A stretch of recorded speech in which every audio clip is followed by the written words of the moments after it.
Chapter 167. 2-in-1 Chapter, 8,000 words. GOR Chapter 160, Give Me a Discount? Inside the room, the person sitting in front of Shea was none other than the pregnant Yuria. Shea's group, including Katua, Sharba, and Alfrakat, were all either born in the army, hunters, or warriors. All of them could be considered bloodthirsty men. After Shaya came to the imperial capital, he made a lot of small and big windfalls. Gradually, he also had a not small family business. But to maintain the daily expenses of the family and manage the accounts and so on, the few big men could only stare helplessly. Fortunately, there was Kevin's widow, Yuria, in the family. These days, Yuria's spirit had gradually improved. Seeing the men struggling to manage the family's accounts, she stepped forward bravely. Although Yuria didn't have any great talent, she was born in a middle-class family and had some knowledge. Moreover, Kevin was always away from the battlefield, so she had to take care of the family's affairs by herself. Although she might not have any great talent, she was still much better than a few men. She did not want to be raised under Shea's care and volunteered to do some work. Shea also felt that letting her do some things could relieve the depression in his heart. Moreover, in this big family, the trivial matters of people eating rice, oil, and salt really gave him a headache. Being able to have someone like Yuria who could be at ease to manage the family was exactly what he wanted, so he agreed. As a result, Yuria became Shea's housekeeper. Shea. Yuria sighed and looked worried. Don't worry, I will tell you slowly. Shea was very respectful towards Kevin's widow. Although he would occasionally act shamelessly towards others, in front of Yuria, he had always been strict and respectful.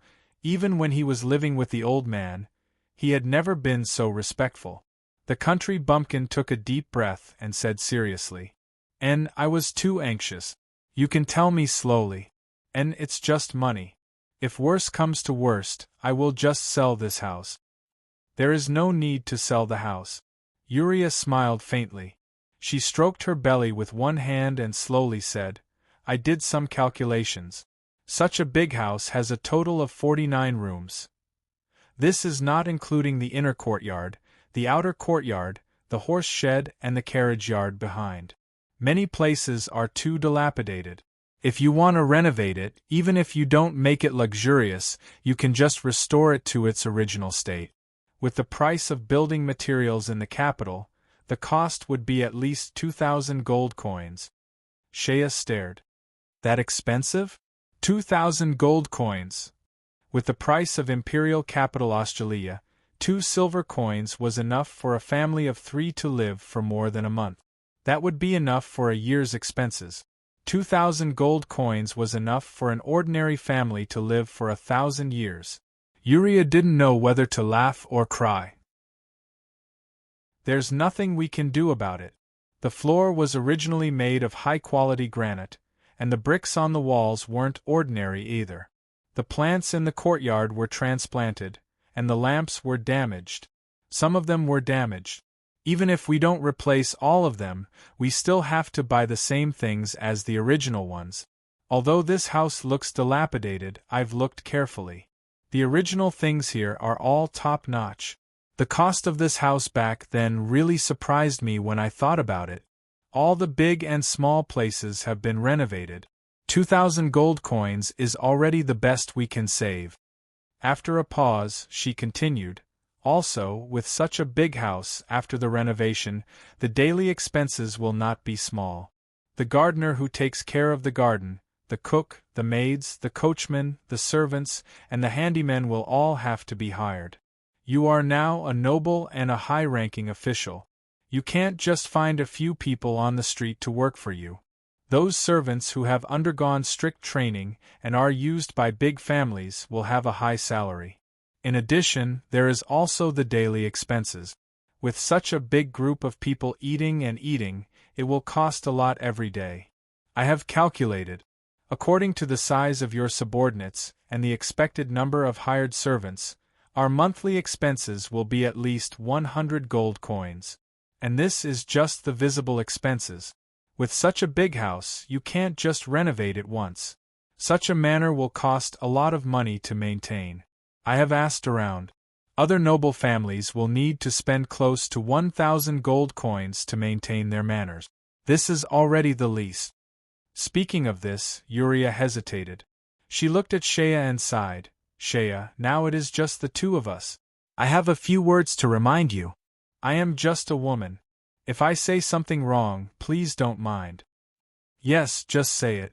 Shea said calmly. In my heart, I treat you as my family. The people around you, Sharba and Katua, are your brothers in the army. In the future, they will follow you to the border of Moore County to work. Naturally, they will be supported by the country's salary. But Mr. Alfracat and the dozens of Wolf Fong warriors he brought with him, they have all submitted to you. Although these people are loyal to you, but they have been here for so many days. You can't just let them stay by your side for nothing. Shea was stunned.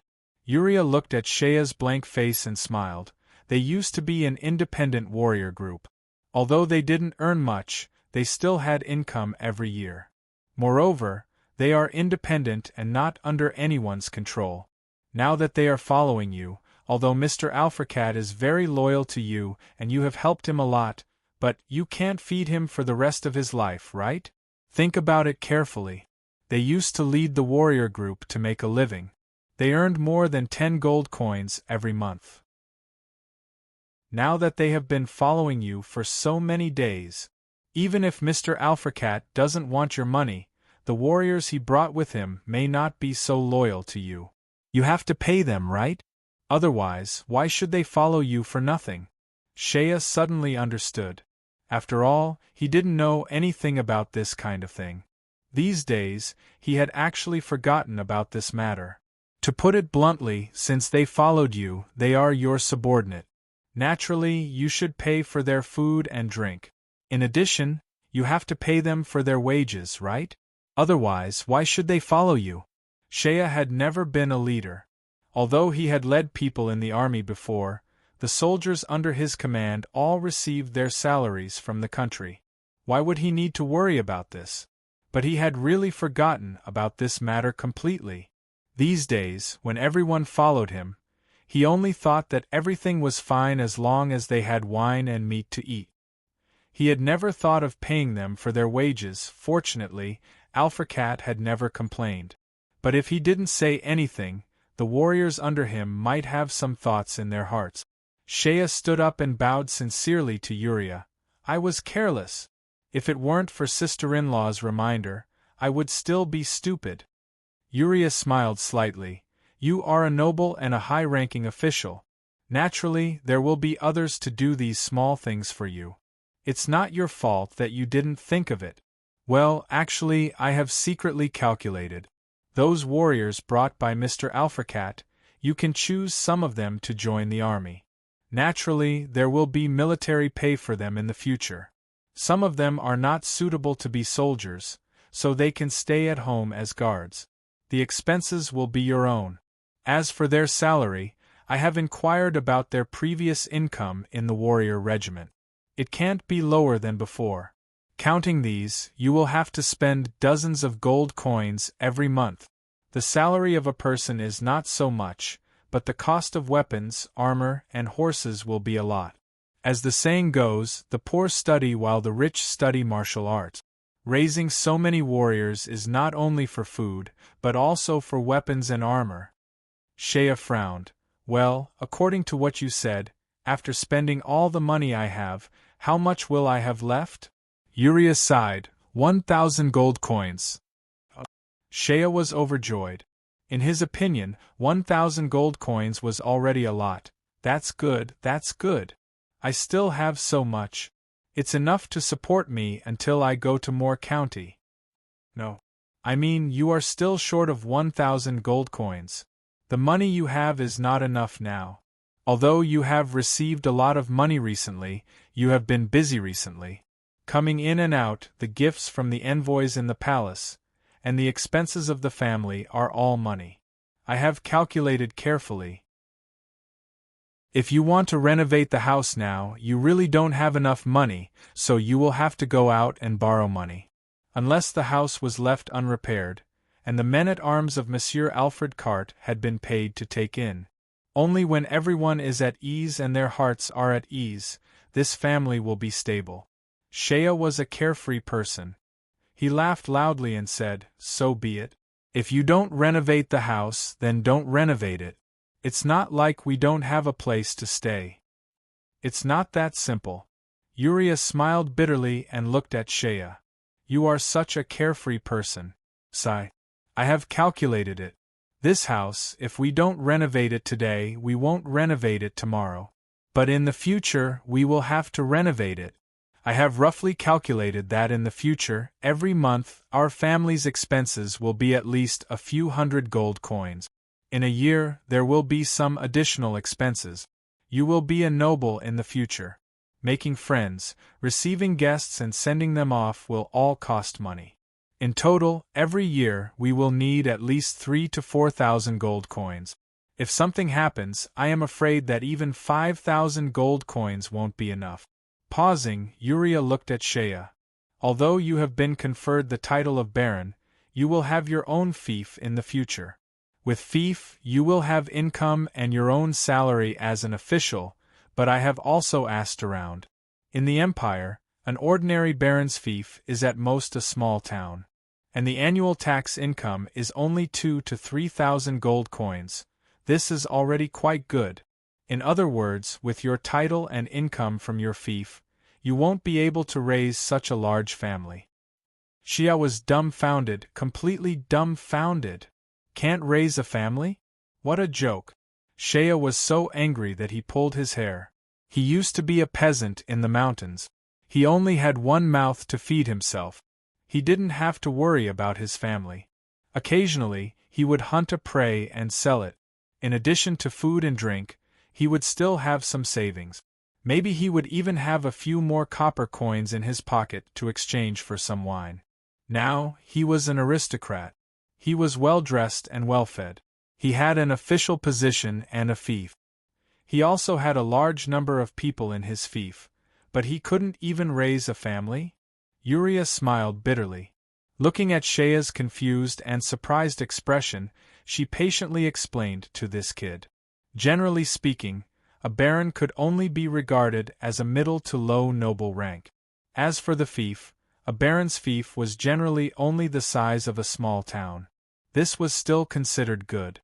If it was a rural aristocrat in a remote area, a baron's fief would only be the size of 3 to 5 villages. For a baron like Shea, who was deeply favored by the emperor, it was already considered good if he could get a relatively prosperous town. But how many people could a small town have? It was only about 10,000 people. The collection of taxes, agricultural taxes, and commercial taxes had to be paid to the central government of the empire. The rest would belong to the aristocrats themselves. In a year, a small town with a population of 10,000 people would have a savings of 2,000 to 3,000 gold coins. This was already considered a very rich area. Of course, as the lord of a fief, Shea had the power to raise taxes and use other excuses to plunder wealth. But with Shea's character, if he really wanted to viciously squeeze the people's wealth and make the people in his fief destitute, he wouldn't do it. In the country bumpkin's opinion, the life of a tyrant landlord in his mind was nothing more than taking a few lackeys and flirting with girls on the street. Then the problem was in front of him. With such a nominal income, it was obviously not enough to raise such a large family. Shea began to scratch his hair. "I really don't understand. The aristocrats I saw were all well-dressed and went in and out of mansions. They were served by rich servants and beautiful concubines. How could they live such a good life? I didn't see those guys worrying about money." Shea frowned. "The poor are literate and the rich are martial artists." Uriah sighed. "You recruited Mr. Alfracat and his subordinate. Actually, I should say something that I shouldn't say. It seems a bit inappropriate." Uriah laughed. "Although I wasn't born in a noble family, my family is still a middle-class family. I have seen how those small nobles live. Shea, the nobles you mentioned do live a rich life.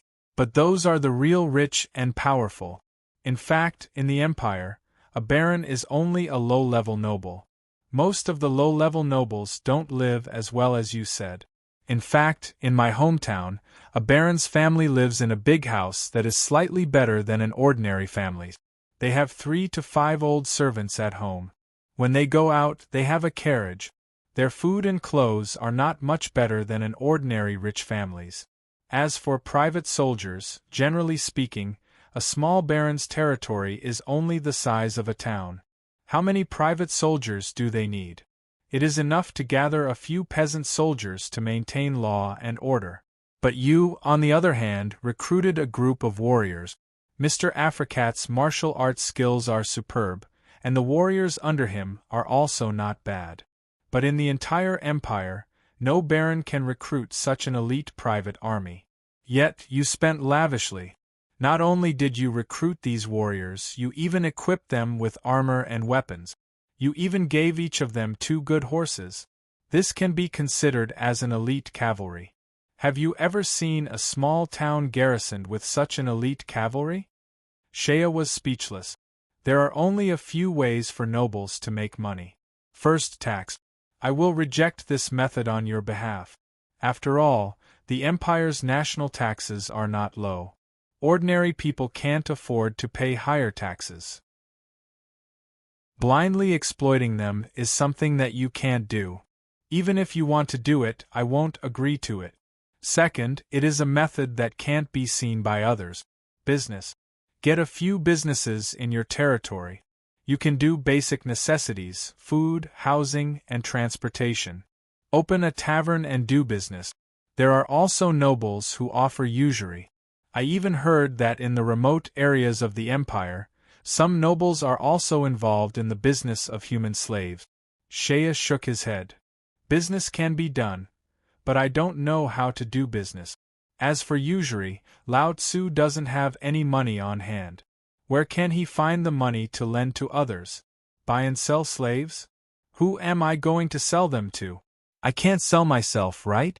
Uriah smiled and continued. Then there are other methods. Accumulate wealth. You are an imperial official, the military chief of a county. You can be considered a military general. Then in the army. There are many ways to accumulate wealth. I don't need to teach you. Embezzling military supplies and drinking soldiers' blood without pay. You must know these in the army. But if you do these things, I will never agree to it. If you are such a person, even if I starve to death, I won't stay with you. Shea hurriedly said with a straight face. Uriah, don't worry, I came from the Rhoderia Corps. I can do other things, but this matter of eating soldiers' blood without pay, I can't do it. Sigh. It's not like you can't do anything. Uriah hesitated for a moment and whispered. We won't do big things, but some small things are reasonable. Since you are the military chief of a county, you can have your own personal guards. These personal guards can be considered as part of the imperial army. In other words, the warriors that Mr. Alfracat brought with him can be supported by the imperial army. This method is not good, but everyone is doing it. I won't be unreasonable and forbid you from doing it. Shea nodded his head. Using the country's money to support his personal guards. Men, horses, weapons, armor and horses, all of these can be reimbursed by the public funds, although this is a cheap deal, but looking at the whole country, even people like Rohr and General Adric can't help but do this. Thus, Shea has no qualms about doing it. Also, your fief has not been decided yet. If you can put it in the Moor County, there will be income from the trade routes. Collecting taxes is also a way to make money. After saying that, Uriah rubbed her sore eyes. These are things for the future. In the future, we will have to think of a way to get back the money. Now that you've received such a big house, it's really not befitting of your current status. She sighed. You are now just a small baron. However, in the imperial capital, I am afraid that only those dukes, marquises and earls can live in such a mansion. For you, such a big mansion is not a good thing. Instead, it is a big burden. Son of a bitch. Shea was furious. He was originally happy. Recently, he had been promoted and made a fortune. He didn't know that he was so poor. Today, Uriah pointed out his situation and he couldn't help but feel angry. He blamed this matter on Cavashir. This old man gave me this mansion to deliberately harm Lao Tzu, right? Then sell this house. Shea gritted his teeth and stomped his feet. He didn't care about the Tulip family's secret. Fuck the Tulip family. A country bumpkin's dream in life was to be promoted and make a fortune. Now that he was inexplicably tied to the Tulip family's boat, he wanted to get rid of it. Sell it, sell it. What Tulip family's secret treasure? Lao Tzu didn't want it. He would happily go to the border and become a local tyrant. How happy! Uriah shook her head. Sell it, I also agree, but it is not easy to do. What? You can't sell it? It is not that you can't sell it. Uriah smiled bitterly. Shea, don't you understand? What is there to not understand? Shea's eyes widened. I heard that in the south of Osgilla City, there is a trade guild. All the merchants can trade there. We can put this house in the trade guild and hang the sign. As for the price, it will be lower. As long as we don't make a loss, it will be fine. In any case, Lao Tzu got it for free. If we sell it at a lower price, we will only make a profit. It's not that simple. Uriah smiled bitterly. You are now an aristocrat. Aristocrats selling houses and businesses is different from ordinary families. If it is an ordinary family selling houses and businesses, they can naturally hang a sign in the trade guild. But you are now an aristocrat. If you hang a sign today, then tomorrow, the news of you, Baron Shea, selling your house will spread throughout the aristocratic circle in the imperial capital. Everyone will think that you are selling your house because your family has declined and you are poor. This will immediately become a laughing stock in the imperial capital. Moreover, you are an aristocrat. Even if you hang up your house, ordinary people may not dare to buy your house. Even those rich merchants will not dare to buy your house. Why is that? You are a baron. God knows if you are short of money today. If you sell your house, you will have money in a few days. What if you run back and ask them to buy it back? They are ordinary merchants and you are an aristocrat. If there is a dispute, how can they fight against you, a baron with real power? It's better to avoid unnecessary trouble. You're not the only big house on the market. People would rather buy other houses than yours. Uriah explained patiently. Therefore, generally speaking, if an aristocrat wants to sell their property, they will not hang it in the trade guild. They will only trade privately with other aristocratic families. Everyone is an aristocrat, so they can be at ease when trading. Moreover, they will try to keep the news confidential so that the party selling the property will not be embarrassed. Shea's face turned pale. Damn, there are so many rules. He suddenly slammed the table. Damn. Lao Tzu is not selling. Don't fix the house. Just leave it there. Let it rot there. When it's gone, it'll be quiet. Uriah did not deliberately force Shea to say these things to him. She just wanted to let him know the family's accounts so that Shea would not think that he was rich now and spend money recklessly. The reason was clear. She would let this country bumpkin be careful when spending money in the future and achieve her goal. As for fixing the big house, it was also Uriah's intention to make Shea give up the idea. Leave it there first and fix it later when you have money. If you really don't have money, it can only rot there. Although he was unwilling, it was too stupid to go bankrupt for a house. Shea did not look good for the next 3 days because of the money. He was suppressing a fire in his heart. Fortunately, he understood the reason. He understood the situation at home and knew that he was now just an empty shell. However, he still followed Uriah's advice and gave a salary to the warriors brought by Alphacat.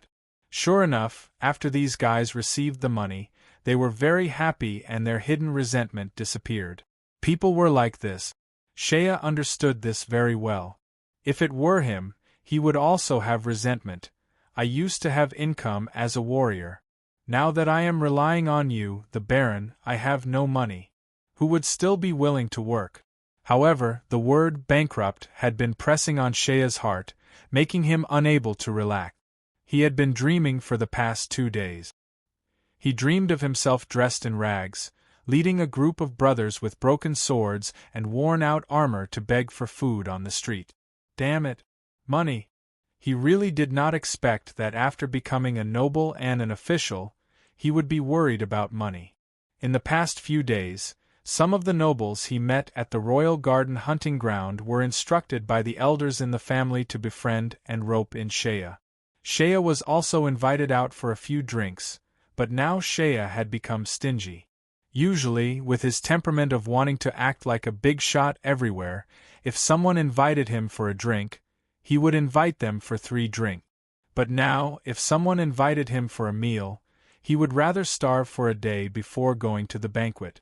After the experience in the hunting ground, the entire aristocratic circle of the imperial capital now understood that this little baron was someone that His Majesty the Emperor wanted to cultivate. The process of the aristocratic parliament's review of Shea's title was also much faster. Originally, he was afraid that he might not be able to complete the procedures even if he had to wait for another half a month. However, everything was completed within 3 days. Once all the nobles were given to him, he would officially become a member of the nobles of the Byzantine Empire. His family emblem, and official seal were all in his hands, and from this moment on, he would officially become a member of the Byzantine Empire. As for the fief, as expected, the great Emperor of Horse Spear gave him a place in Moor County.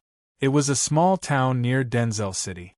The great Emperor of Horse Spear also gave him a civil affairs booklet, stating that the town was not as big as Wildfire Town and had a population of only 8,000. Although Shea was still a little dissatisfied, he understood that as a baron and a newly promoted noble, it was already very good for him to have such a fief.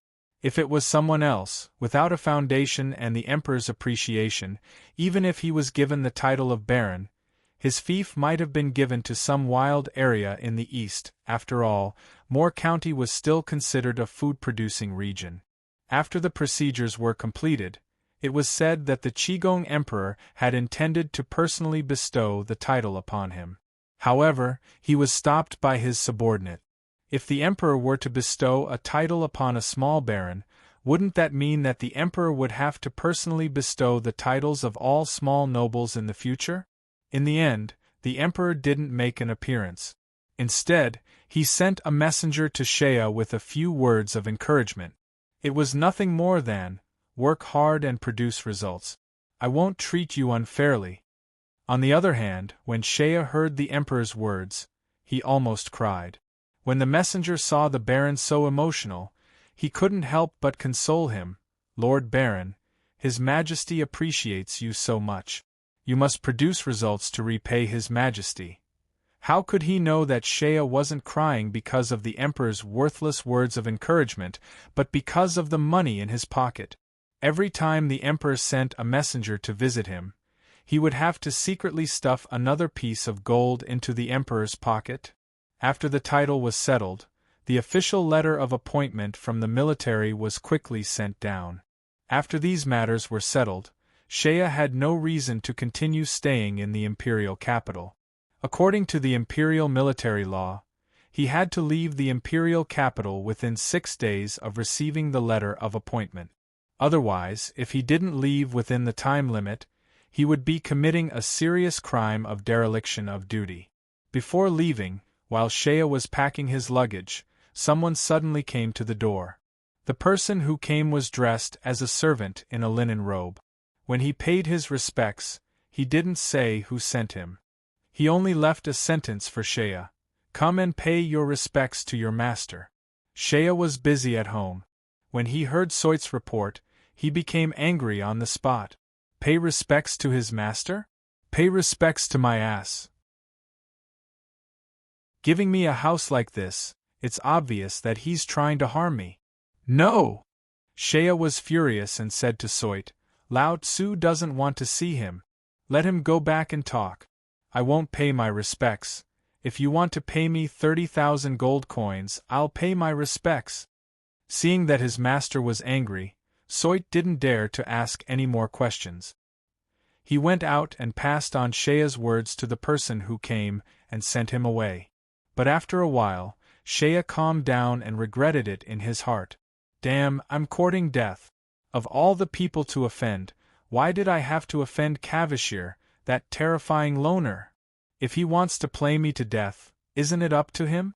Thinking of this, Shea's body was covered in cold sweat, and his heart suddenly became nervous. On this day, Shea was somewhat distracted. He was afraid that if he angered Cavashir, that guy would take revenge on him. But at night, Cavashir's family sent someone again. This time, Shea didn't dare to not meet them. After meeting them, the person who came was a servant with a wooden expression. When he saw Shea, he respectfully saluted and reported. When he finished speaking, Shea was so shocked that he almost fell off his chair. Our master said that 30,000 is too expensive. How about a 20% discount? Requesting votes. Requesting recommendation votes. My ranking on the recommendation board is too ugly. Everyone, please help me smash the recommendation votes.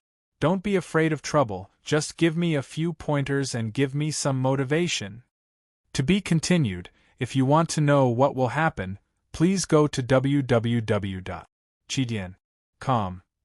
There are more chapters. Support the author, support the original reading.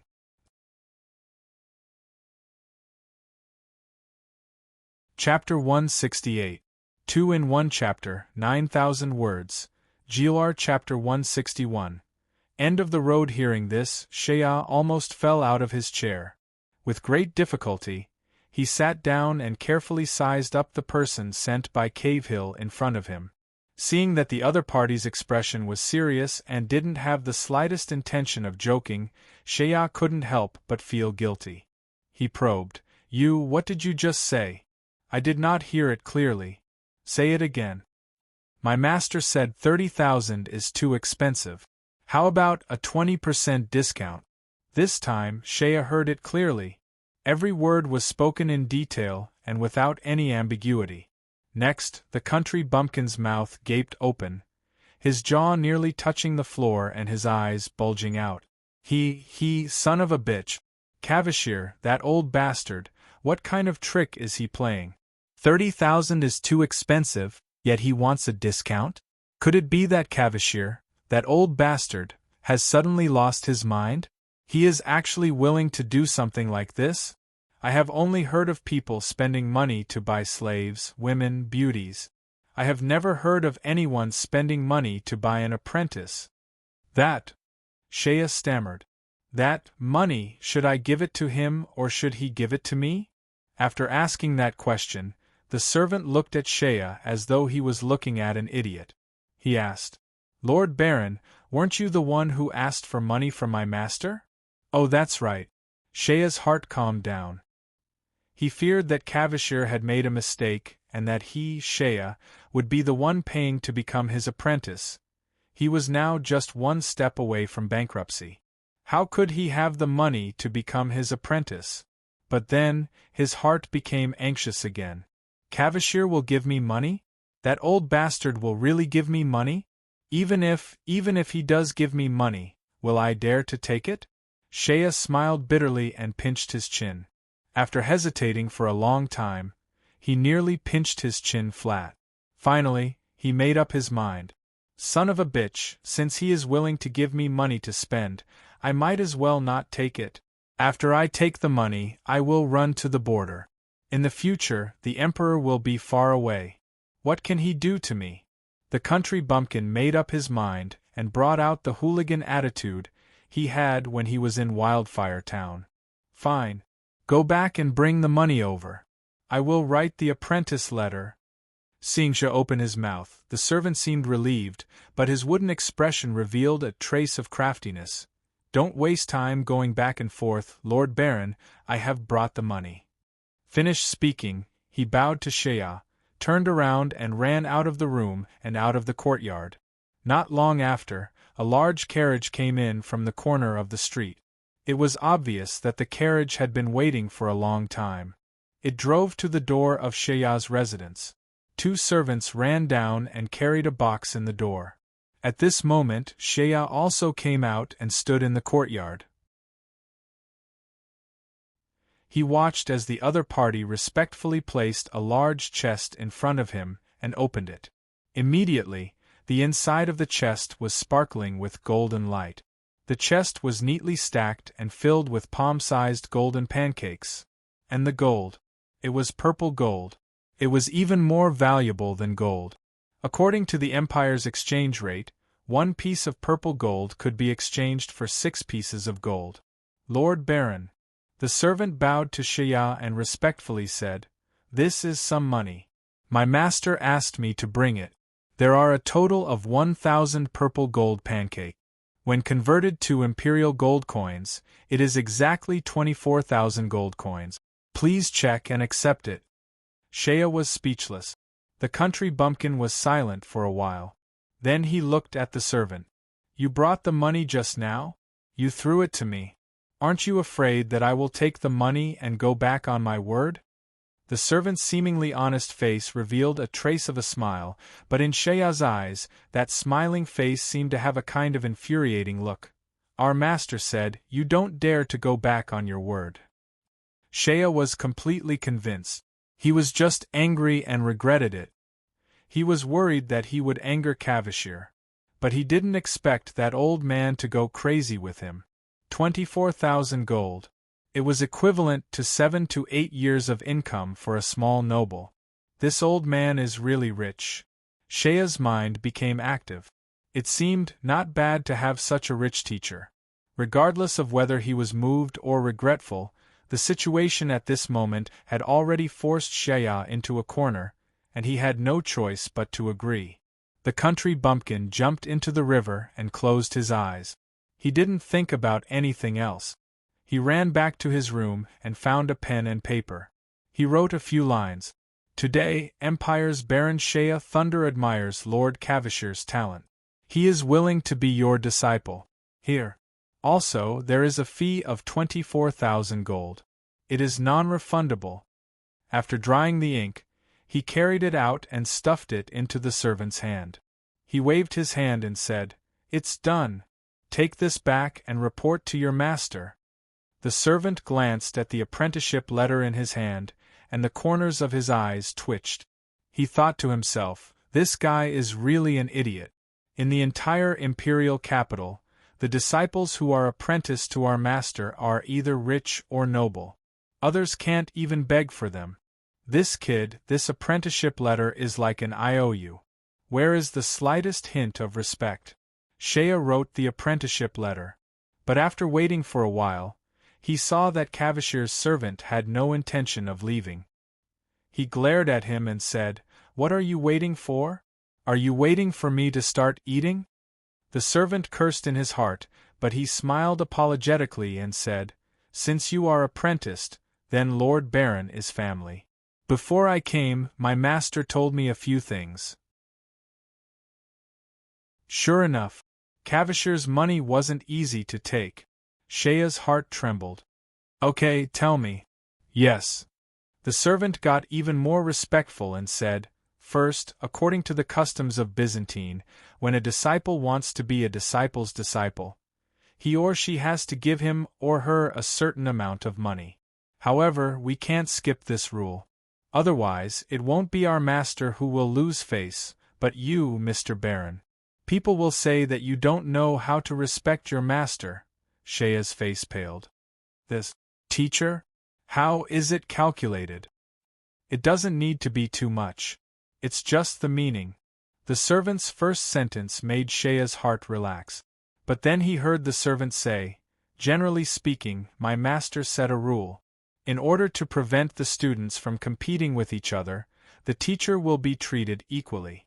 That is to say, you will pay the same amount as my master's other disciples. It doesn't need to be more or less to show fairness. Shea's heart tightened. Tell me the number. This. My master is a scholar who has enjoyed a good reputation in the imperial capital for decades. He is a close official of His Majesty and the teacher of the Crown Prince. He has taken in a few students before. As for the teacher, as he spoke, the servant raised 2 fingers. 200? Shea said shamelessly. The servant rolled his eyes. Lord Baron, you must be joking. Not to mention my master, even if you dare to report this number to the Academy in the imperial capital, you will definitely be kicked out. Shea's face twitched. 2,000? Yes. The servant nodded. Shea's heart ached. But then he thought, the wool comes from the sheep's back. Anyway, these 20,000 gold coins were obtained for free. Even if he had to return some of it, it wouldn't be a big deal. 2,000 it is. Okay. I will pay for the teacher's fees. You can take some back from here. Shea was happy to be generous. Lord Baron really knows how to respect your master. The servant praised. Then he said, the second thing. The second thing? Shea cursed in his heart. He heard the servant say with a smile, it will soon be the day of the spring sacrifice.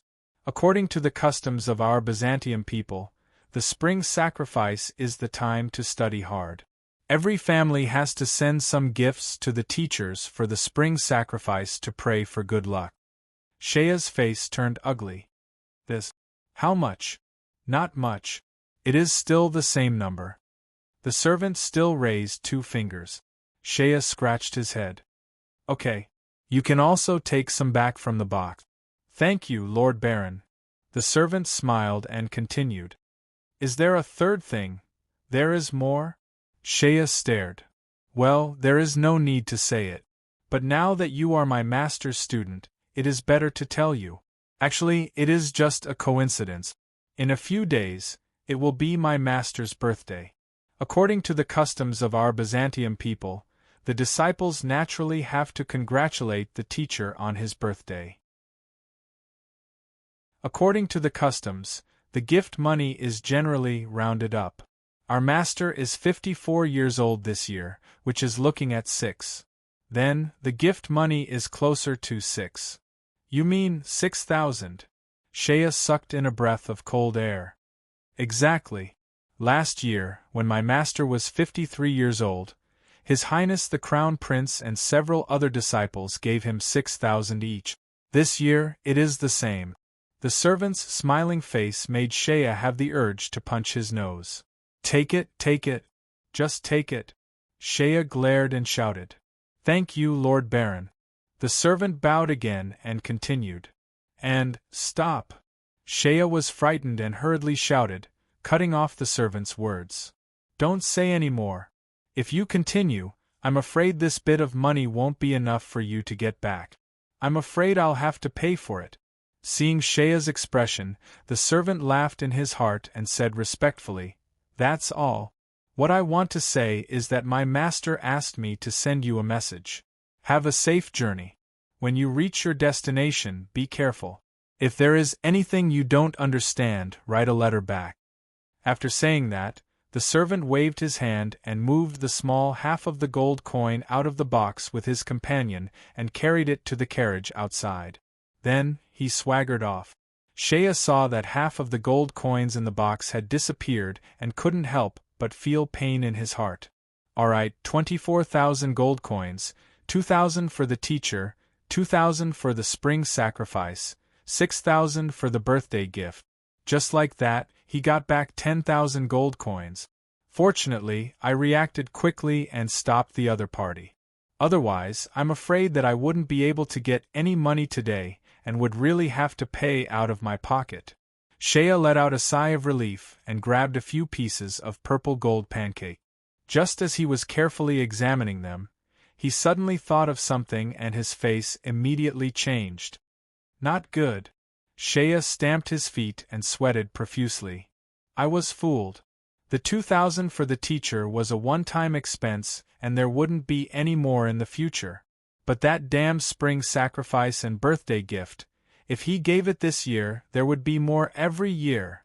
That would be 8,000 gold coins every year. If this old man's life was tough and lived a little longer, when he was over 60 years old, according to that rounding off rule, after 60 years old, he would be looking at 7. Every year, he would have to add another 1,000 gold coins to his birthday gift. Although he still had 14,000 gold coins, it wasn't enough to give the old man 2 years of gifts. At the most, he would have to fork out money the year after next. I miscalculated.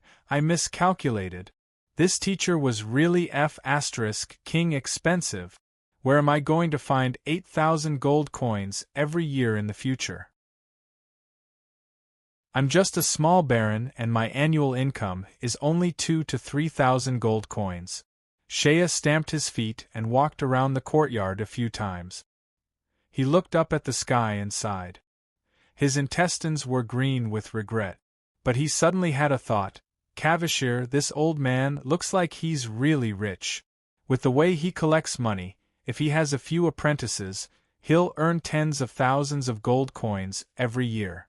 If I take in 180 more apprentices and have them stay at home every year, won't I have mountains of gold and silver rolling in? Damn it! It turns out that education is so profitable. The country bumpkin's eyes glowed with a golden light. Lao Tzu, as a baron, fought and risked his life on the battlefield and only earned 2,000 to 3,000 gold coins a year. This old man reads books at home and teaches his apprentices. He'll earn at least tens of thousands of gold coins a year. How about Lao Tzu also find a few spendthrifts to be his apprentices? Fortunately, after Cavalier received Shea's apprenticeship letter, he never came to find trouble with Shea again. They packed their luggage and left the capital this time. It was different from when they first came. When they first came, there were only 3 people and they left with 2 small bags. This time, their identities were different and the people around them were different. There were dozens of people in front and behind them. There were also a lot of luggage and belongings purchased by their family. They packed 3 or 4 carriages in one go. Especially since Uriah was pregnant. Although it was not suitable for pregnant women to travel long distances, Shea was really worried about leaving her in the imperial capital. So, he simply spent money to rent a good carriage. The inside of the carriage was padded with several layers of thick blanket. There were also 2 copper rods with charcoal inside. Even the windows were hung with thick curtains. He chose 2 good horses to pull the carriage. The carriage was soft and stable, without any bumps, and it was as warm as spring inside. Before they left, there were people who came to visit. This time, it was a few officers who were ordered by the Crown Prince, His Highness Garcia, to deliver arrows to Shea. If the other party had not come to visit, Shea would have almost forgotten about this. Although the old emperor ordered the Crown Prince to make arrows for him at the hunting ground that day, there was no news these days. Shea just thought that the Crown Prince deliberately forgot. He did not expect the other party to send someone to deliver it before he left. After counting, there were 100 iron spine arrows, triangular arrowheads and iron-feathered arrowhead. In terms of craftsmanship and quality, they were all of superior quality. They were even better than the first batch of 10 arrows given to him by Gurod Lantis. It was clear that although the Crown Prince hated him, he did not dare to disobey the Emperor's orders. He did as he was told and did not skimp on the materials. No matter what, Shea was naturally happy to have an additional batch of iron spine arrows. His howling bow could only be unleashed with these specially made arrows. Finally, everything was settled and everything was moved into the carriage. This time, including the warriors from the Wolf Fang warriors that Alfracat brought with him, there were a total of 53 people leaving the capital. Some of them were summoned by Alfracat after he came to the capital by writing a letter to his hometown. 53 people, 3 carriages, and more than 60 horses left the capital in a mighty manner. They passed through the streets and alleys, all the way to the west, out of the Arc de Triomphe, and across the stone bridge of the man-made canal. When they walked down the bridge, Shea looked back at the magnificent city walls in the distance. The 50-meter-tall Arc de Triomphe was like the door of the palace of the gods. Shea sighed in his heart and looked around him. He was surrounded by people in front and behind him, dressed in fine clothes and riding on powerful horses. He looked majestic. He was already a hero when he walked out of the capital. He was filled with emotions and could not help but laugh out loud. The group of people walked along the main road to the west. They first went to the Acropolis near the capital. The magician Todoro accompanied them. Todoro had been practicing martial arts at home every day. Sharba, Ka-Tua, and Alphracat had trained the poor magician very badly. Almost every day, other than eating and sleeping, he would practice hard. Fortunately, although the magician had a lazy personality, he was very persistent in his belief. He gritted his teeth and persevered. It was just that his talent was limited, and the 3 guys who had trained him were not real experts. Although he had suffered a lot, his achievements in martial arts were limited. However, his body had become a lot stronger. Although he was still thin and short, he looked a lot sturdier. After leaving the capital, they walked all the way west to the Acropolis. Todoro would have to part with everyone. He would go east alone, cross the border of the empire, and go to the Chaos territory. He would go deep into the forest of the elves to find the magic kiss Taro. But now that things had come to a head, the Archmage began to feel uneasy about having to part with everyone and go on the road alone. The courage he had mustered up was inevitably shaken. He could be weak in everything in his life, but the title of Archmage was his lifelong pursuit. After wavering for a while, he finally gritted his teeth and made up his mind. When they reached the Acropolis, they came to a fork in the road. The road split to the left, west, and east. Northwest was the direction to the Shire of Moor, while east was Todoro's journey.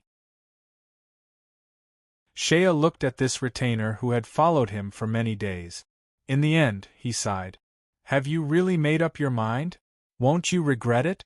I'm not trying to pour cold water on you, but this time, your chances of success are very small. Also, Master, I understand. Todoro frowned. Don't say anything more. It wasn't easy for me to make up my mind. If you say a few more words, I'm afraid I'll be shaken again. Shea laughed loudly. He pulled out a bag from his horse and tossed it to Todoro. You haven't used that life magic of yours yet. I don't know how powerful it is. I'll give this bag to you. It's all the things we seized from the magicians on the wildfire plains.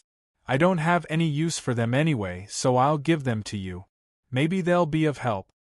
There were also 2 dragon scales in the bag, but Shea didn't point them out. There was a trace of gratitude in Todoro's eyes. He finally opened his mouth and nodded solemnly at Shea. Then, he turned his horse around and headed east.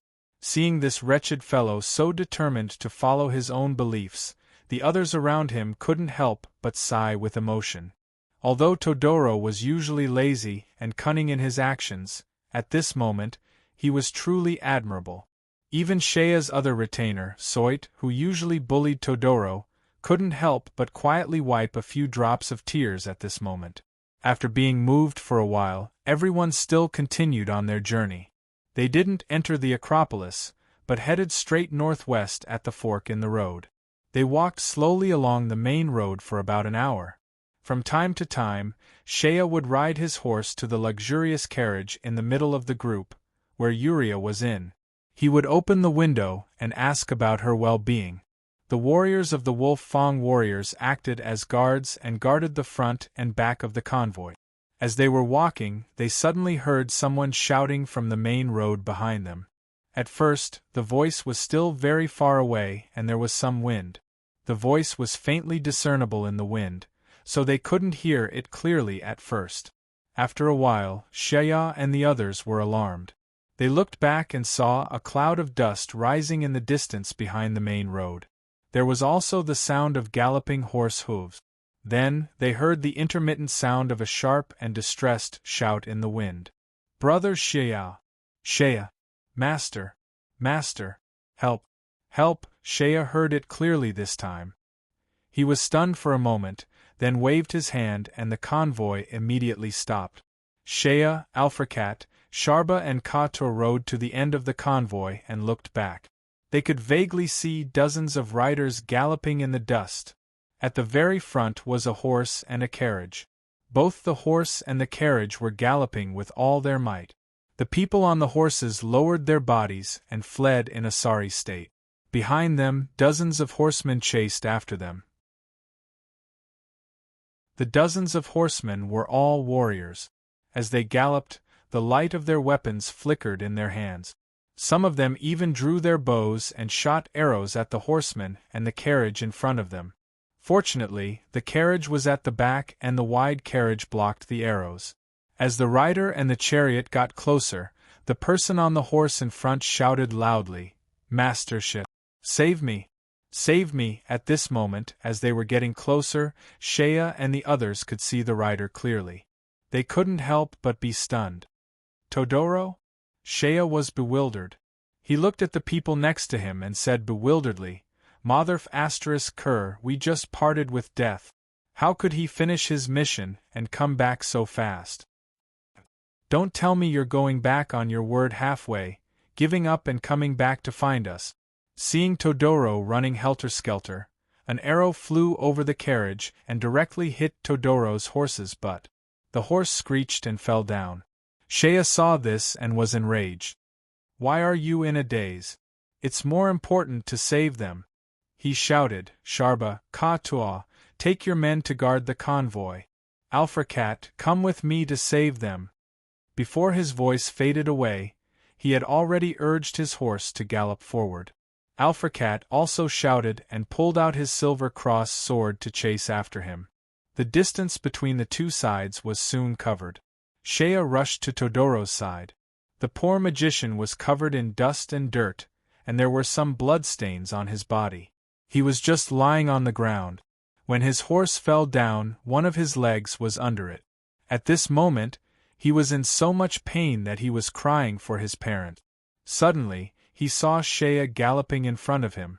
As if he had seen his savior, snot and tears rolled down his face. He cried loudly, "Master? I almost couldn't see you again." Shea laughed and scolded, Why did you come back again?" Todoro was anxious.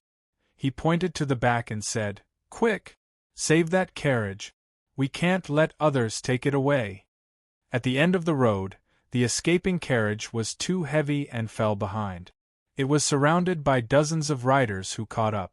The pursuers were clearly experienced in pursuing.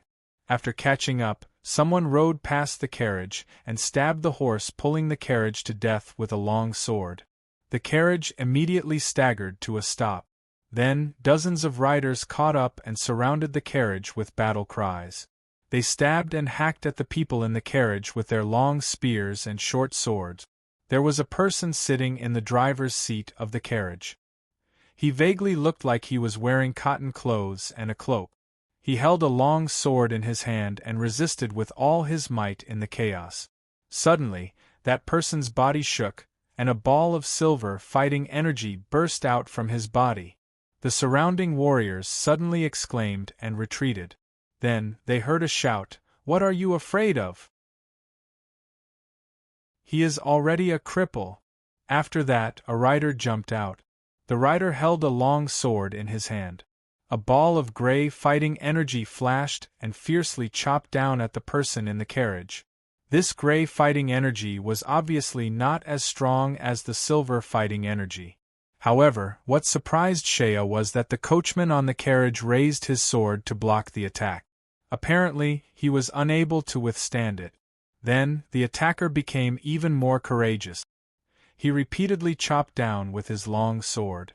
Seeing that the coachman on the carriage was unable to withstand the attacks, the warriors next to him also shouted and surrounded him.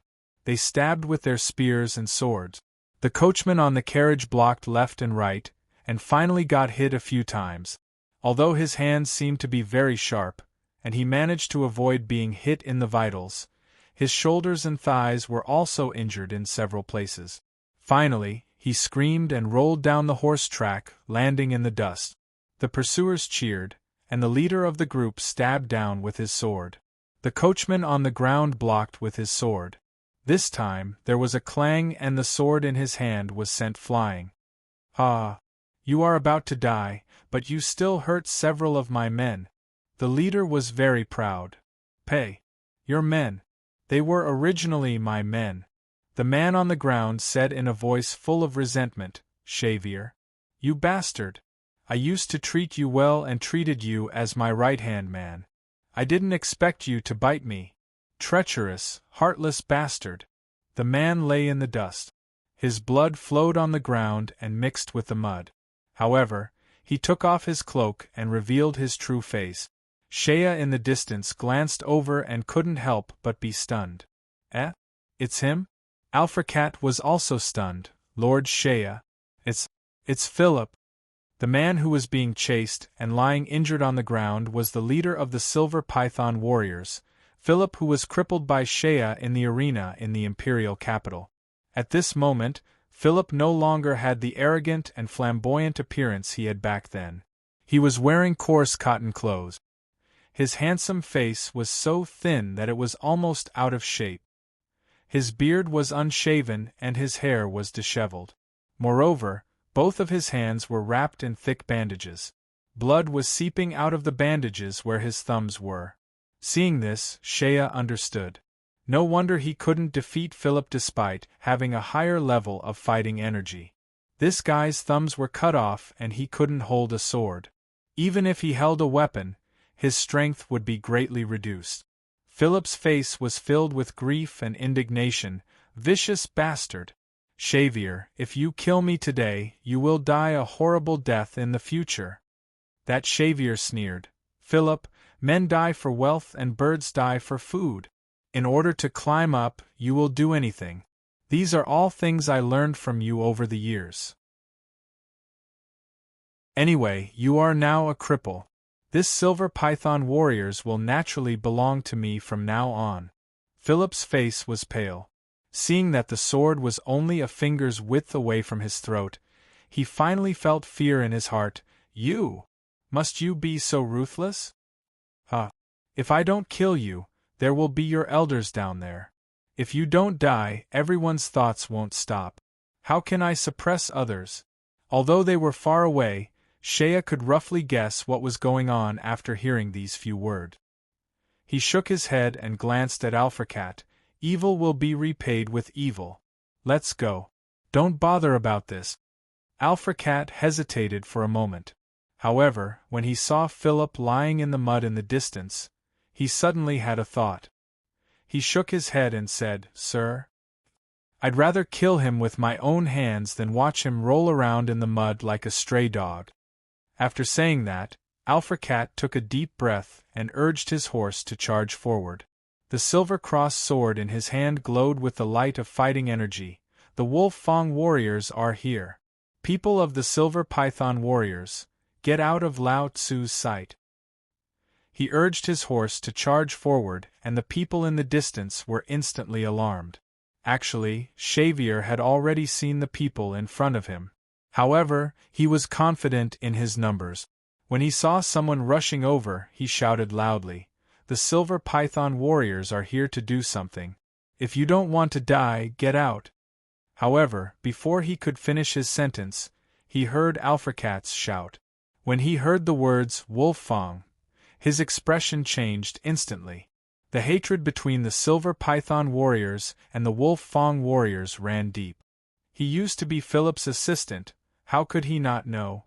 The reason why Philip was in such dire straits was because he was crippled by the master that the Wolf Fang warriors found in the imperial capital. At this moment, when he saw Alfracat charging over, he took a closer look and realized that he was indeed the leader of the Wolf Fang warriors. Xavier was shocked and his first thought was to escape. However, he thought to himself, now that he had rebelled and seized power, if he fled without fighting in the first battle, How could he lead his men in the future? Moreover, there were only 2 or 3 people on the other side, and the main force was still quite far away. Perhaps he could take advantage of the fact that there were more people to kill Alfracat. Just as the evil thought arose in his mind, he waved his sword and shouted, "Brothers, let's attack together," and, before he could finish his sentence, he suddenly heard a sharp sound piercing through the air. Swoosh! Bang! A ray of red light shot over from afar. A warrior who was a few steps away from him, on a horse, was instantly shot in the chest by the red light. With a bang, his entire chest exploded on the spot, turning into a cloud of blood mist. The warrior fell to the ground. From the waist up, he was almost unrecognizable. Xavier had never seen such a powerful arrow. He instantly felt a chill in his heart, and the courage he had mustered disappeared. He looked into the distance and saw Shea on a horse in the distance, holding a strange-looking longbow in his hand and sneering at him. He squinted his eyes and saw Shea's appearance clearly. Instantly, his limbs turned cold. How could he not recognize Shea's appearance after following Philip for so long?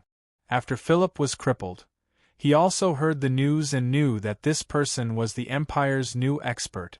Even Odin and martial god Hastings were injured by Shea. Furthermore, he had become a noble and held great power in his hands. How could he, a civilian warrior group, provoke him? Although they had also sought refuge with the nobles, they were just using their connections to bully Alfracat and other civilian warriors. When faced with a person of such high status like Shea, how could they dare to provoke him? When he saw Shea, he was scared out of his wits and shouted, "Retreat!" He took the lead and turned his horse around to run. The warriors around him did not know what was going on. They only saw one of their companions being shot on the spot. The leader also ran away as if he had seen a ghost. With a whoosh, everyone turned their horses around and chased after their leader. Alfracat urged his horse forward. He had not used the silver cross sword since he had obtained it. He wanted to use the enemy's blood to open the market for this sword. However, he did not expect that when he rushed in front of him, the other party had already run away like frightened rabbits. Alfracat opened his mouth and looked at those fellows who were running away in a sorry state. There was only a pile of dust left. Pooey! Alfracat spat and looked at Philip, who was still lying in the mud. He hesitated for a moment, but still got down from his horse and stood in front of him. He frowned and said, "Humph, you're not dead, right?" Philip looked at Alfracat with a complicated expression. He did not know whether it was hatred or resentment on his face. His expression changed and finally, a trace of darkness flashed across his face. He quietly sat up and said in a muffled voice, "I'm not dead now. You can give me a stab." At this moment, Shea had already rushed over on his horse. He carried the injured Todoro on his horse and came in front of him. Shea got down from his horse and looked at Philip, who was on the ground. He grinned and said, "Aha, isn't this the leader of the Silver Python warriors? You're dressed very low-key today. What's the matter? The weather is so good. Did you bring a group of men to play hide-and-seek in the suburbs?" Philip was so ashamed that he wanted to die. He looked at Shea and suddenly, his breathing became rapid. He opened his mouth and spat out a mouthful of blood. Then, he turned around and lay on the ground. He bowed to Shea and said with gritted teeth, "Thank you, Lord Shea, for saving my lowly life. However, I'm going to die either way. If you want to take my life, please do it now." Shea snorted. Before he could say anything, Todoro suddenly shouted, "Master, you can't kill him! You can't kill him! He knows." "What?" "He knows where to find the magic Kistaro." Todoro's face was filled with anxiety. "Magic Kistaro?" Shea raised his eyebrows. "Is it the quest of your trial?" Todoro's face was filled with nervousness. Although his thigh was injured and his face was pale from the pain, he nodded his head vigorously. "It's almost the end of the month. Let's ask for monthly votes. There should be a lot of friends who have new monthly vote. Please vote for me. I'm lagging behind in the monthly votes list. If I can catch up, I'll look better. Please, everyone, do your best to get monthly votes. To be continued. If you want to know what happened next, please go to www.chidian.com. There are more chapters. Support the author. Support the original reading.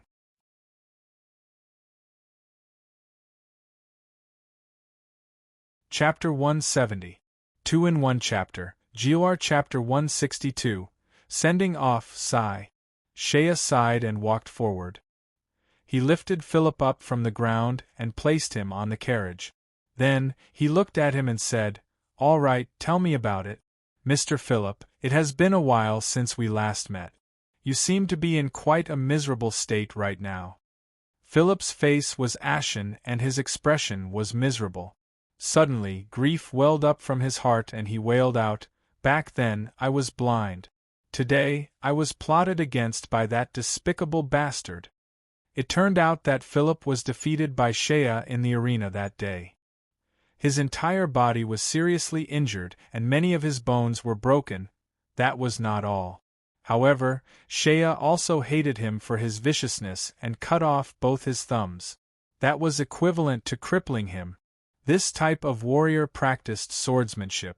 Without thumbs on both hands, he could no longer wield a weapon. His abilities were reduced by at least half. What was worse was that he was crippled on the spot. After he was carried back by his subordinates, he had wanted to treat his injuries first before slowly thinking of other ways. However, after he was carried back by his subordinates, when others saw his injuries, there was a subtle change in the situation. In the beginning, he was lying on the bed and the doctors came to treat his injuries. He did not feel any change. However, on the second day, something was wrong. He originally had 2 or 3 trusted subordinates. However, on the second day, they were all gone. The ones who were responsible for taking care of him were also replaced. Due to his serious injuries, he was unable to get up from the bed. Lying on the bed, he was like a dead man. He had a bad feeling about it, but there was nothing he could do. Gradually, he felt that the attitude of his subordinates towards him was becoming more and more indifferent. In the past, when he was the leader, he was surrounded by people who would serve him tea and water. Now that he was lying on the bed, his subordinates had initially come to take care of him. Later, however, they gradually turned a blind eye to him. Thankfully, he had been the leader for so many years. There would always be 1 or 2 people who would remember him and secretly send him medicine. Philip was also a cunning and scheming person. He hid the medicine and secretly applied it externally, but deliberately pretended that he was seriously injured and could not move. The food sent by the people who brought him food gradually became coarse. From the 3rd day onwards, they threw a piece of biscuit on the bed every day, but Philip endured it. It was only later that he found out that during the few days when he was seriously injured and everyone found out that he was crippled, his subordinates began to have disloyal thoughts. Originally, these warrior groups relied on their martial arts to make a living. Now that their martial arts were crippled, how could they convince the masses? What he didn't expect was that the first one to bare his fangs at him was his most trusted deputy, Shavel. This Shavel had followed him for many years, and even his martial skills had been taught by him. He could be considered half a disciple, but this person had betrayed him. When Philip was bedridden, 2 or 3 of his trusted subordinates had been killed by a group of traitors led by Shavel. After that, Shavel threatened and bribed him in front of his sickbed, forcing Philip to hand over his authority. It turned out that Philip was a cunning person. He always had a trick up his sleeve. Fortunately, this saved his life. He had deposited most of the Silver Python warriors' assets in a very reputable silver association of a large merchant group in the imperial capital. The assets he had deposited accounted for more than 70% of the wealth that the Silver Python warriors had accumulated over the years. Such a sum of money was deposited in that merchant group. Only Philip could withdraw it. No one else could falsely claim it. If it wasn't for the wealth that the Silver Python warriors had accumulated over the years, Shavel would have killed him while he was bedridden. Philip wanted to vomit blood, but he could only pretend to be weak and deal with the other party. He only wanted to stall for time until his injuries were better. Previously, his loyal subordinates had secretly given him medicine, so he had been recuperating in secret. When there were people around, he would deliberately pretend that he was seriously injured. He could be considered a cunning person, but he actually managed to deceive Shavel. The people who were secretly loyal to him also helped him cover up some of his injuries. That was how he managed to stall for time. Finally, after a few days, Shavel came to pressure him every day. Seeing that the other party was gradually becoming impatient if he didn't hand over the money, he was afraid that the other party wouldn't be able to hold back and would kill him. Finally, Philip agreed. Then, Shavel brought a group of his trusted subordinates and held Philip hostage to the Imperial Capital's Trading Association. He went to that merchant group to cash out his asset. The next day, he went to the Trading Association to withdraw his savings. At the merchant group, he received his assets and loaded them into 2 large carriages. Suddenly, Philip acted up. His injuries had recovered a lot. Although he would never be able to recover his true strength, it wasn't a problem for him to deal with a few ordinary warriors. Shavel, on the other hand, was more concerned about the money, so he wasn't vigilant against a cripple like him. Philip took the opportunity to kill a few people, snatch a carriage, and rush out of the street. Although Shavel did his best to chase after him, at this time, Philip's loyal subordinates did their best to delay him.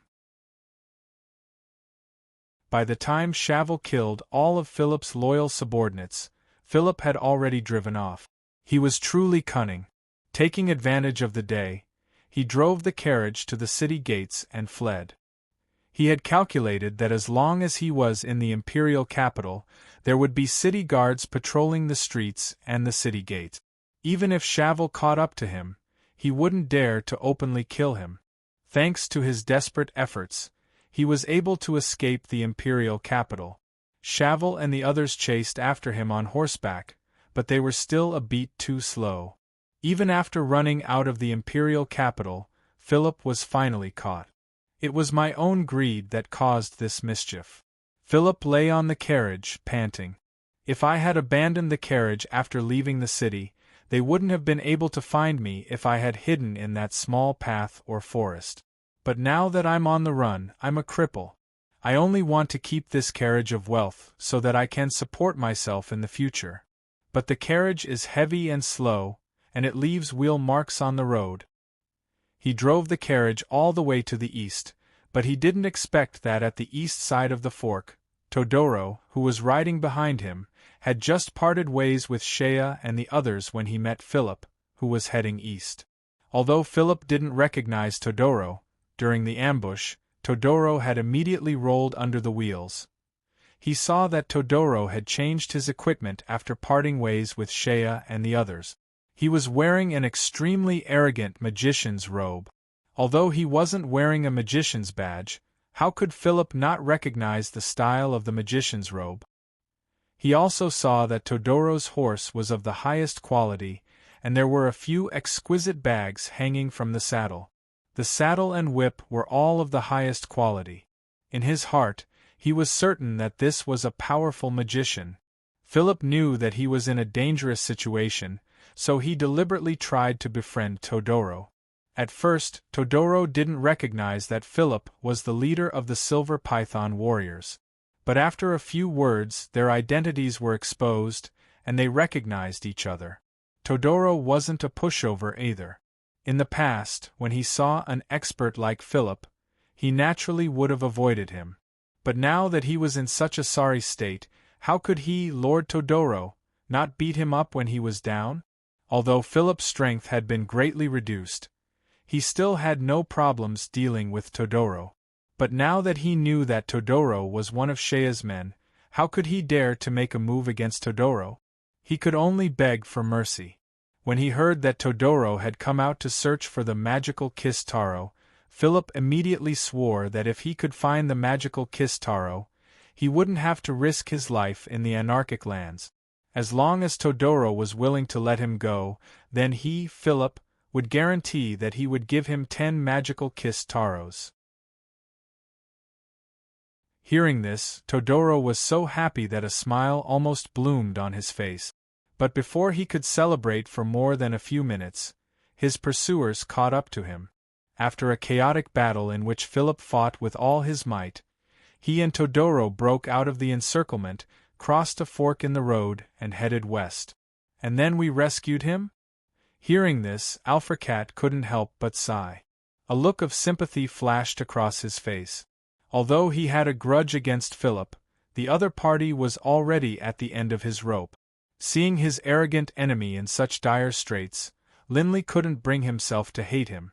Seeing Philip's disheveled appearance, no longer looking as domineering as when he had led a large army to attack him, Alfracat hesitated for a moment, then looked at Shea and said in a low voice, "Lord, this fellow is already in such a state. It can be said that the heavens have punished him. Why don't we, well, I don't feel like finding trouble with him." Shea curled his lips, "But Philip, you told my men that you know where to get the magic kiss Taro. Is that true?" Philip nodded and said in a deep voice, "I wouldn't dare hide it from Lord Baron." At this moment, he was facing Shea, a person in dire straits.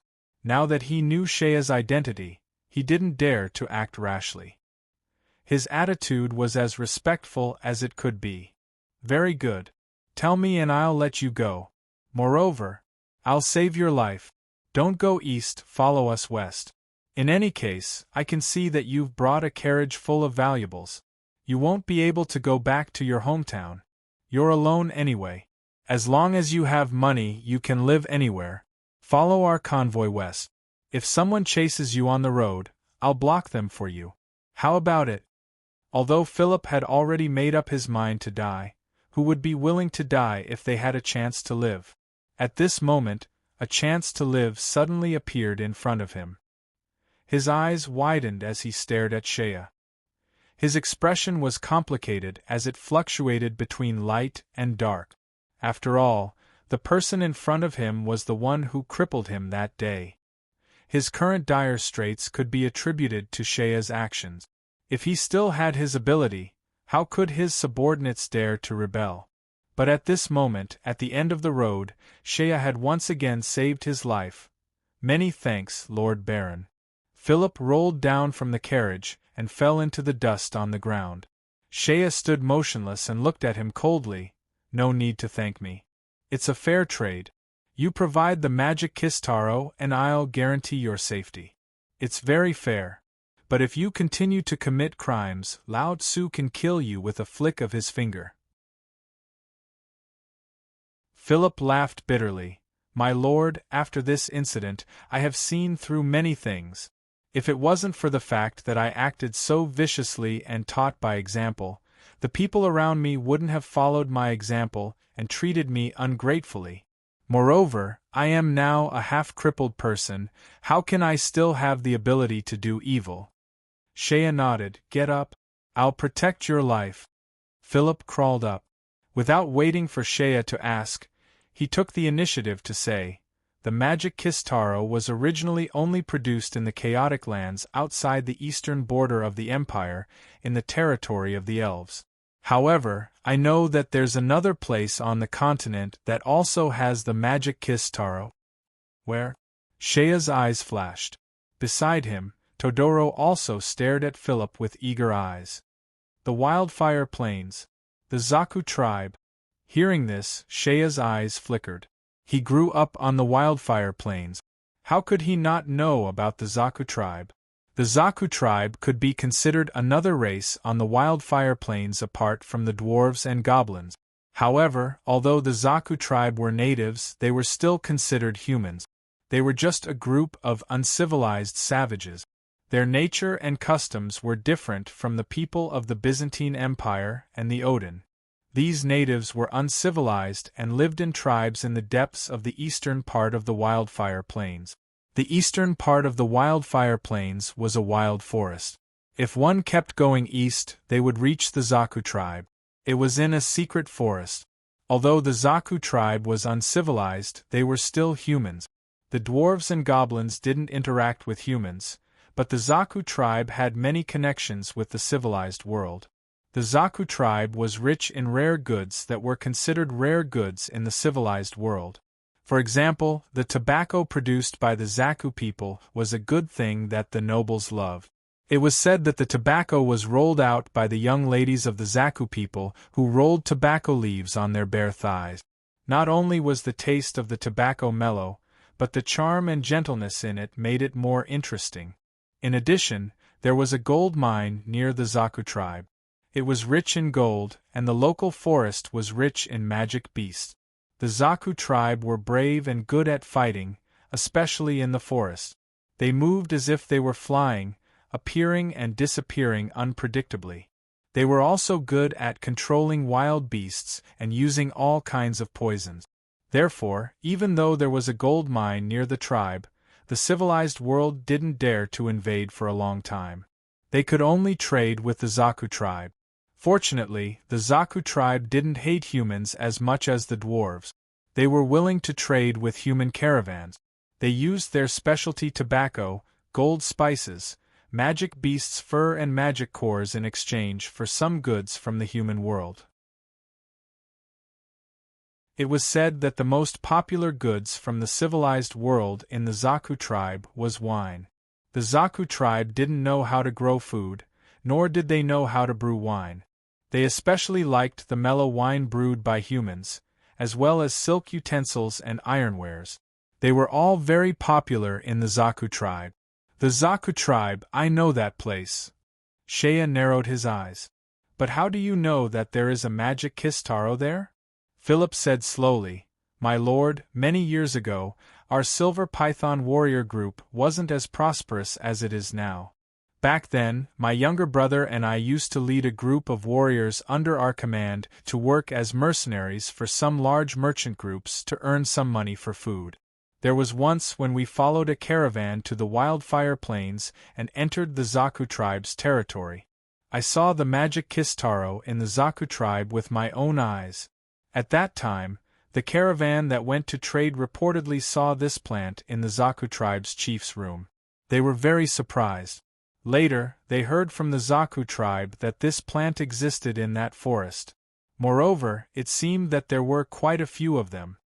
Fearing that Shea wouldn't believe him, Philip roughly described the appearance and characteristics of the magic kiss taro.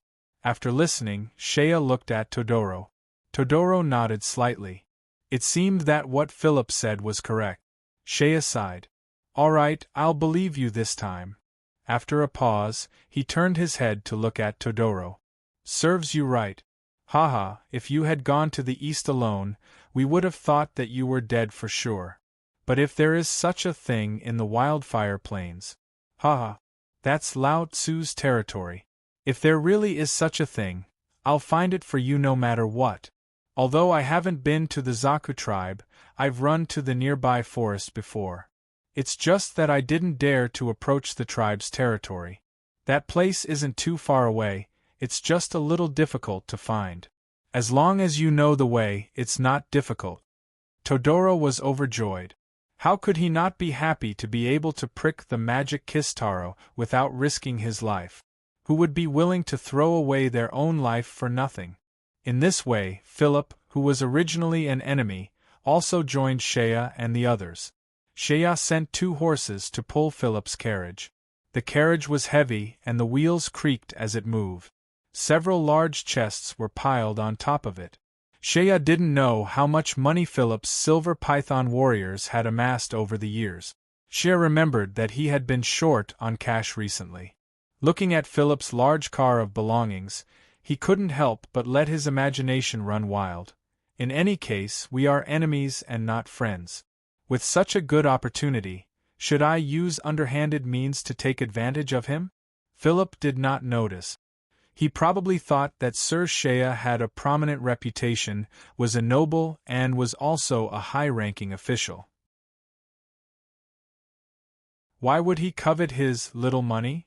But he did not expect that Shaya's eyes were red. He did not know how many times Shaya had turned in his carriage. Fortunately, Shaya was not that unbearable. Thinking about such thoughts was not a big deal. But it seemed that today's events were really one after another. The group headed east. At night, they came to a small town to stay for the night. As soon as they reached the entrance of the town, they heard the sound of rolling wheels coming from the road behind them. Looking back, a light carriage, pulled by 4 good horses, came quickly. There was a person in the carriage. From afar, his figure was somewhat familiar. As they got closer, they heard the driver in the distance shout, "The one in front. Is that Baron Shaya? Please wait a moment." The voice was deep and resounding with a hint of laziness. Shaya found it familiar. Squinting his eyes, he couldn't help but be stunned. Rodi? That Mina's family's driver. Oh no. That young duke. The carriage was light and was pulled by 4 good horses. It soon arrived in front of Rodi. Rodi's face was covered in dust. It was obvious that he had been in a hurry. However, when he arrived in front of Rodi, his appearance changed. Turned out that when they first met the young duke, he had a big beard. Today, when they came to take a look, they saw that his face and chin were bald. The beard on his face was actually shaved. His original appearance belonged to the refined and delicate type. Previously, he had insisted on keeping a beard which was really nondescript. Now that he had regained his original appearance, he was a handsome young man. Jumping down from the carriage, Rodi quickly strode toward Shaya. Shaya dismounted from his horse and stood beside it. He looked at Rodi, who was running toward him with a faint smile on his face. "Young Duke, why are you chasing after me?" He made up his mind. If the other party went back on their words and came to take back the house, then he would immediately return the hot potato to the other party. "Ha ha! Your Excellency Baron!" Rodi walked in front of him and solemnly bowed. This made Shaya puzzled. "Eh? You are the future Duke. Why are you bowing to me?" "You will know in the future." Rodi winked at Shaya and then pointed at the carriage behind them. "I did not expect you to leave so quickly. I took some time to pack up these things. Fortunately, I made it in time. Baron Shaya, this carriage is a small token of my appreciation. Please accept it. Gift?" Shaya was stunned. "This?" The country bumpkin smiled and rubbed his hands. "This, how could I accept it?" Although he said that, his eyes could not help but glance at the carriage. "I wonder what the Duke's gift is? It would be best if it was something golden with a human head printed on it." Rodi was smart. When he saw Shaya's expression, he guessed the other party's intention. He gave Shaya a meaningful glance. Shaya understood and walked to the side with Rodi. Rodi then whispered, "There is a box of purple coins in the carriage. The value is about 40,000 gold coins. There are also 4 barrels of good wine. Let me say this first. The gold was not given by me. The wine was personally found by me." When Shaya heard that, he no longer had the mood to think about the wine. Gold coins. 40,000 gold coins. The country bumpkin's eyes almost turned into copper coins. However, the country bumpkin coughed and pretended to laugh. "This, how could I accept it? You've given them houses and money." Rodi was stunned for a moment before he said, "I do not know about the house. Father naturally has his reasons for giving it to you. However, you must accept the money.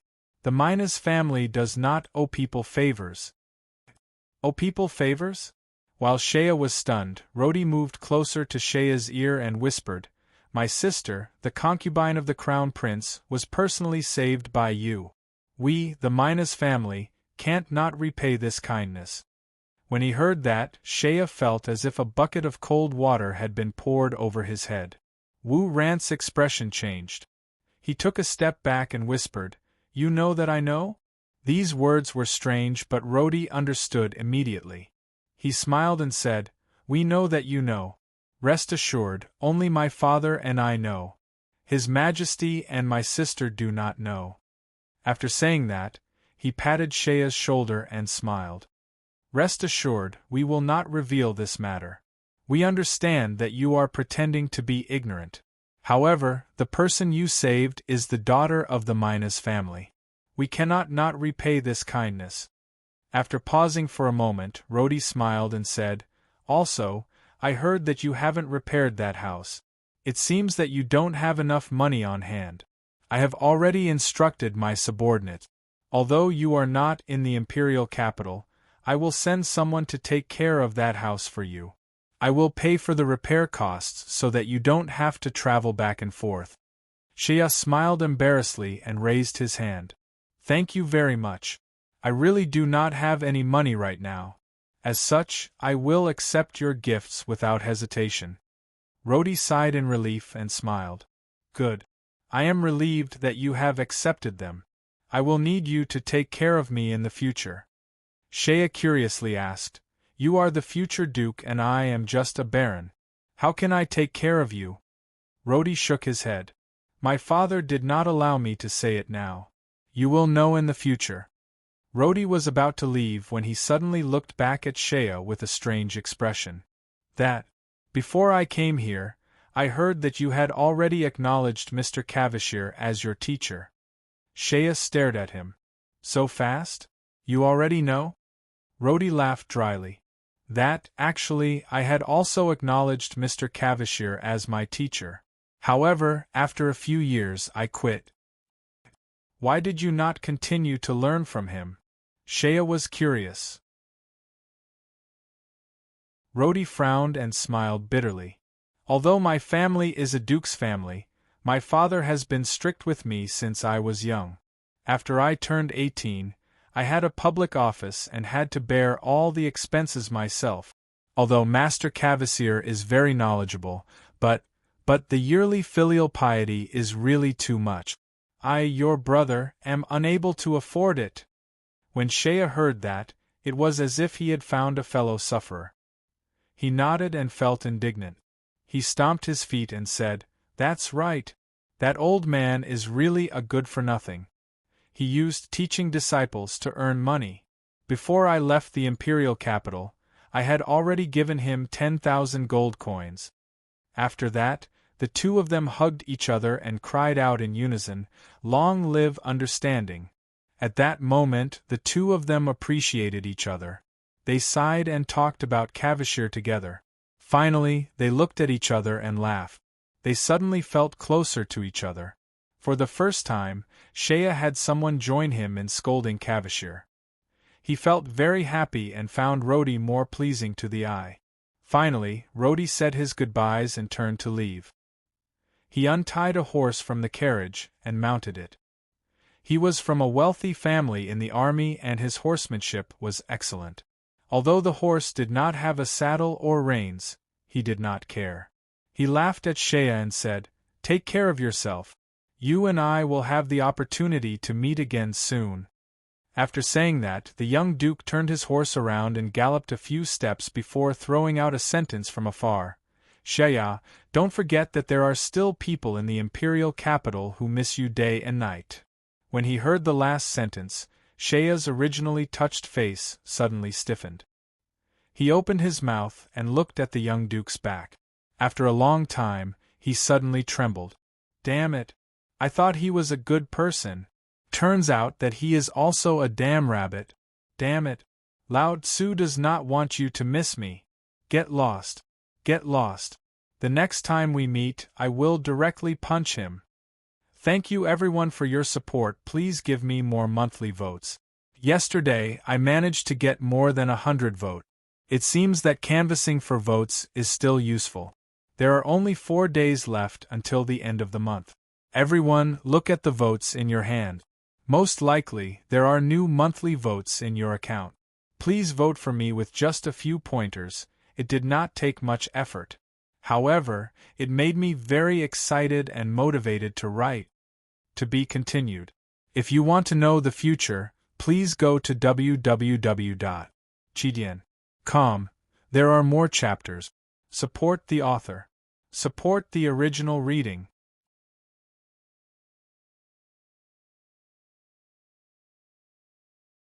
Chapter 171. 2-in-1 Chapter 8,000 words. The 163rd chapter, Forced Marriage. Regardless of whether the information provided by Philip was accurate or not, there was still hope. It was better than letting Todoro go to the anarchic lands in the east to try his luck. However, according to what Philip said, the magic Kistaro could be found in the Zaku tribe in the Wildfire Plains. Then, the journey from the imperial capital Australia to the Wildfire Plains in the northwest was a journey of several thousand kilometers. If they were to travel at such a leisurely pace. When Shea came to the imperial capital, it took him nearly 2 months to complete the journey. This time, there was no specific time limit for the journey. Moreover, there was a pregnant Yuria in the group who couldn't stand the bumpy journey. Originally, Shea planned to travel at a leisurely pace. Even if it took 2 or 3 months, it wouldn't matter. But now, it wasn't possible. After all, Todoro's magician's trial had a time limit of 100 days. It had been 10 days since the day they accepted the mission from the Magic Union. In other words, they only had 3 months left. In these 3 months, they must go to the Zaku tribe in the Wildfire Plains to find the magic Kistaro. Then, they must rush back to the Magic Union to complete the mission. If they were to travel at such a leisurely pace as before, they wouldn't make it in time. After some discussion, they decided to split into 2 groups. Shea led Todoro, Philip, and Sharba. 4 people, each with 2 horses, rushed to the Wildfire Plains. As for the rest, Alfrakart led the original Wolf Fang warriors, the meticulous military supplies dealer Katoa, and his squire Solit to protect Yuria as they moved forward slowly. With Alfrakat's strength, Katuo's meticulousness, and Soit's care, there shouldn't be any problems protecting Yuria along the way. After parting ways, Shea's group of 4 went on their way. Along the way, they were riding at top speed, hurrying along the road towards the northwest. If they missed a place to stay, they might as well eat and sleep in the wilderness. In any case, Shea used to be a hunter in the mountains. Sharba was a veteran of the Rhodian cavalry regiment. They were used to the days of rushing. As for Todoro, although he couldn't bear it, everyone was rushing to help him. No matter how hard it was, he could only grit his teeth and endure. Philip, on the other hand, was silent throughout the journey. He ate and slept in the open with Shea and others, but he didn't utter a single word. He didn't reveal anything, and although he woke up early and worked late, he never fell behind. Even when they were sleeping in the open, he was unexpectedly very skilled in raising a campfire, setting up a tent, and feeding the horses. Originally, Shea remembered that this guy was always dressed in bright clothes. His beard was neatly trimmed, and he was dressed like an aristocrat.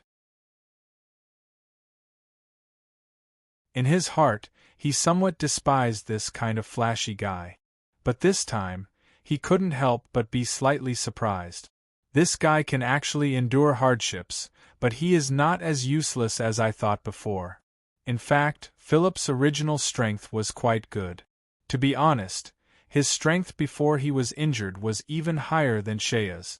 There was a special reason why Shea defeated him in the imperial capital arena. Philip had a preconceived notion that he wasn't a match for Shea.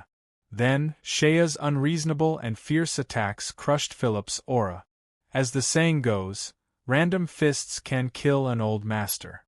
In the end, Philip was defeated by a country bumpkin.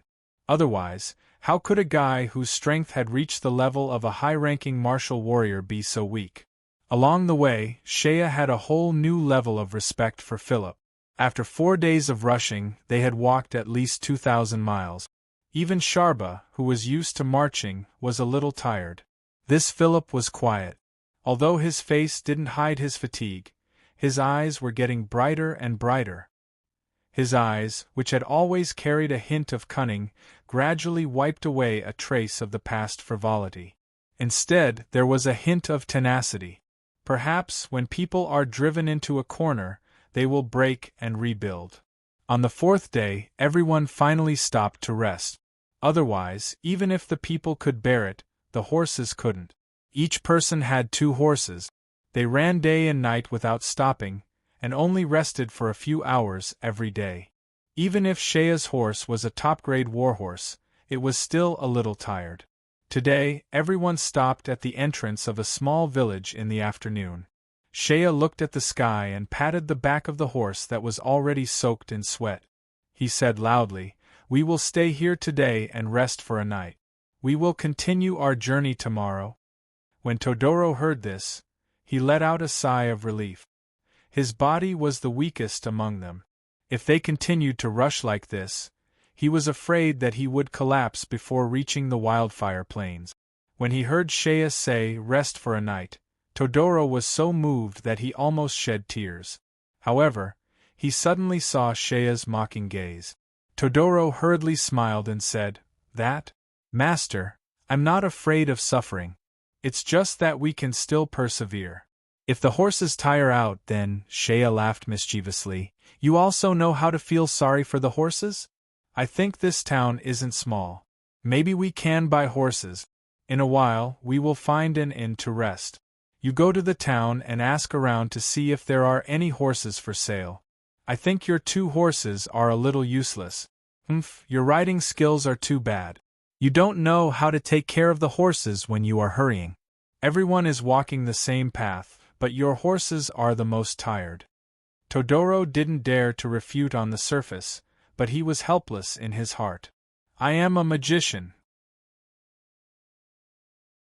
When my magic improves greatly in the future, I can fly dozens of miles with a wind flight spell. Riding a horse? Humph." The town was indeed not big. There were only 2 streets, and it looked like there were only a few hundred families. The only inn in the town was at the eastern intersection of the town, next to a small square. They asked around and found out that although there were carriages in the town, there were only old horses used to pull carriages. Those old horses were not suitable for long-distance galloping. This saved Todoro a lot of trouble. He happily stayed in the inn with everyone to rest. However, when it came to the allocation of rooms, Shea hesitated a little. Todoro and Sharba would share a room, while he and Philip would share a room. Hearing this decision, Philip's eyebrows twitched, but he didn't say anything. After Shea returned to the room with him, he didn't hide it and said frankly, "I'll also tell you clearly that I'm still not at ease with you. You are a cunning and changeable person. If it were Todoro or Sharba, I wouldn't be at ease with either of them staying with you. Sharba is simple-minded and straightforward. I'm afraid he will be deceived by you. Todoro is a little meticulous, but his strength is far inferior to yours. So, I'll have to watch over you." Philip listened and was silent for a while. He bowed to Shea and said in a low voice, "Thank you for your frankness, sir. I understand and won't have any other thoughts." After a pause, he smiled bitterly and said, "I'm now a man at the end of his road. To put it more pitifully, I'm safer with you guys. If I'm alone, if those guys don't give up and chase after me, I'll be dead." After hearing this, Shea looked at Philip intently. But looking at him, this guy's face was calm and didn't look fake at all. Philip met Shea's gaze and said in a somewhat obscure tone, "Sir, I know that because of our previous grudges, you have some disdain for me. After I escaped from the imperial capital, I was like a stray dog that lost its home. In the past 2 days, I've understood a lot. I've also experienced this kind of life in the open. When I started out in my early years, I led a group of brothers to be guards for a merchant group. I worked as a mercenary for a few years. At that time, although life was hard and we were poor, we didn't fight and scheme against each other. Every day we just practiced martial arts and traveled. When we were free, we had wine to drink and meat to eat. We even had a small amount of money to gamble. It was like living in heaven. But later, we gradually became successful. With money in our hands, we wanted to have power. Our original group of brothers also became estranged. Gradually, we didn't even have a true brother by our side. This time, something happened to me. That ingrate bastard betrayed me. Other than a few of my loyal subordinates who had followed me for many years, the rest of the leaders in the warrior group didn't stand on my side. Among them, 2 or 3 were old men who had been mercenaries for more than 10 years. They betrayed me just like that. Shea pursed his lips. Oh, so you're saying that you're full of resentment. Philip smiled bitterly. There's no resentment. Sir, maybe you don't believe me, but these days I've already thought it through. We Byzantium people have an old saying, a planted eggplant won't grow into a pumpkin. I was the one who planted the seeds of disaster. How I do things on a daily basis, my subordinates will naturally imitate me. After this incident, the business that I've painstakingly built for more than 10 years will vanish like smoke. Whatever reputation and status, it's all gone. From now on, the best outcome would be to take my years of savings and find a place where no one knows me to hide. I'll eat, drink, and wait for death. Moreover, I've done a lot of bad things over the years. I've also offended a lot of enemies. There are at least 8 or 10 people like Alfracat. If those people meet me, I'm afraid that I'll end up worse than falling into the hands of those traitors. These 2 days I'll follow you on the road. Since I've already fallen to this point, there's no need for me to think so much. Although my body is suffering, my heart is at peace.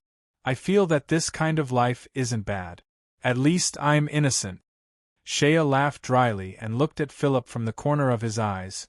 You've had enough of being a wolf. Humph, I believe that you're sincere about your current thoughts. But in the long run, it'll depend on your future performance.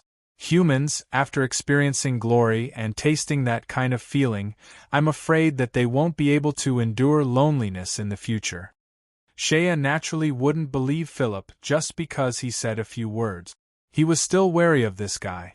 The 4 of them had a good rest in the inn. In the room next door, Sharba and Todoro fell asleep as soon as they entered the room. Not long after, they were snoring non-stop. Even Todoro was sleeping like a dead pig. Shea's body was abnormally strong. He originally wanted to wake the 2 up and go down to eat. But when he heard the thunderous snoring outside the door, he smiled and dropped the idea. He pulled Philip to the inn to eat. There wasn't much good food in the inn in this small town. The inn was very small and didn't even have a waiter. Only the owner was busy. Fortunately, the town was too small. Very few caravans and travelers stayed here, so there wasn't much business. For example, today, only Shea and his group were staying in the inn. The owner of the inn was wearing linen clothes, but he wore a leather hat. The wrinkles on his face were like knife carvings. When he was doing business like this, he should have a face full of smiles. But the owner of the inn was frowning. When he stood in front of Shea to serve him, he looked like a yes-man. His face was full of misfortune. The dinner was originally simple. The course food in this small town was just a plate of boiled green beans, a few pieces of dry bread, and a plate of meat sauce soup.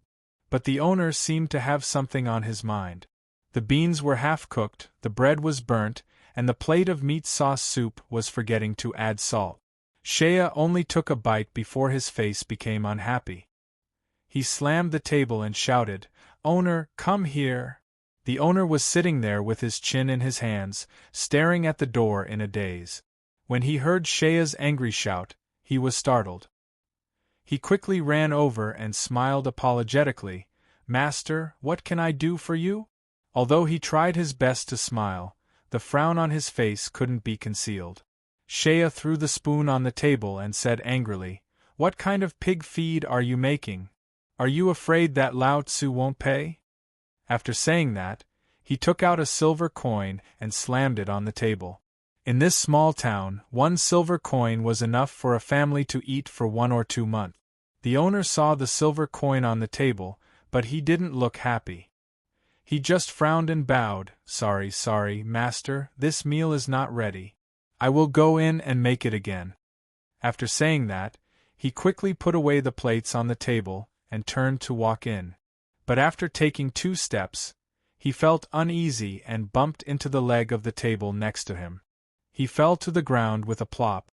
The 2 plates in his hands fell to the ground with a crash, and the food spilled everywhere. Shea frowned and finally sighed. He went over and lifted the owner up and pressed him on the table next to him. He frowned and said, "Sit down. I think you are ridiculous.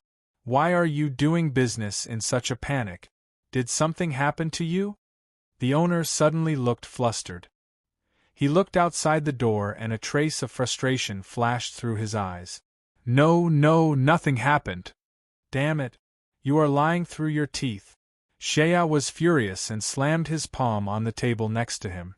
Suddenly, his palm directly smashed through the tabletop of the table, and the wood broke into a ball with a crash. The owner was shocked. He raised his head and looked at Shea. He seemed surprised, but then he shook his head. No. Master, please don't hit my table." Shea wanted to say something, but Philip, who was next to him, walked over. He pulled Shea, and then a smile appeared on his face. Looking at the boss, he slowly said, "Well, you seem to have some difficulties, right? Don't be afraid. Just say it. Who knows, it might be beneficial. Do you know who this master standing in front of you is?" The owner shook his head blankly. Philip gave Shea a "don't be anxious" look. Then, he puffed out his chest and said loudly, "This is a fierce general in the army, Master Shea. Our master is impatient, but he has a kind heart. He likes to fight for justice. He is a famous expert in the army. Last time, when he fought with the Odin people, those vicious Odin people died in his hands. If not 100, then at least 80. No matter how vicious the Odin people are, our master can pinch them to death with a stretch of his hand. Moreover, our master is now a high-ranking official. If you have any grievances, you can say it now. Our master might be happy and help you." The owner of the hotel widened his eyes when he heard that. His originally blank eyes suddenly became lively. He looked at Shea for a while, his eyes filled with hope. But then, the spirit in his eyes dimmed. He sighed and shook his head. No. Master, you look like a capable person, but I'm afraid it's not possible." "What?" Shea frowned and glanced at Philip. Suddenly, he pretended to be annoyed. He jumped up and pulled out a dagger from his boot. With a bang, he nailed the dagger to the wall beside him. He glared and shouted, "You bastard! Lao Tzu asked you with good intentions, but you made excuses. If you don't say it, I don't care what troubles you. If you anger me, I'll burn down your broken hotel." The owner was so scared that his face turned pale. His whole body trembled and he quickly fell to the ground. "Ouch!" he cried and loudly begged for mercy. "If you're scared, then say it." Shea snorted and sat down with a straight face. The owner sighed and stood in front of Shea with his hands behind his back. He stammered, "Sir, although you're a military officer, you're just a passer-by. I'm afraid you won't be able to interfere with the matters here." When the owner said this, Shea glared at him. He was so scared that he shrank back and hurriedly continued, "Our town is called Jiao Town. Because our town is called Gold Horn City. 50 miles to the left is Silver Horn City. 50 miles to the right is Silver Horn City. However, our town is sandwiched between the two cities. It's a new town that was built in the past 30 years. The division of jurisdiction has been chaotic for many years.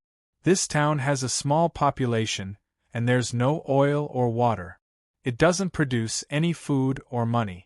There's also a big trouble nearby. Therefore, the garrison commanders of the two cities aren't willing to care about our town. After a long time, this place became a place that no one cares about. The local garrison troops have never cared about our town. In the past, there were tax collectors who came to collect taxes every month. But later on, they didn't even collect taxes. There's such a thing?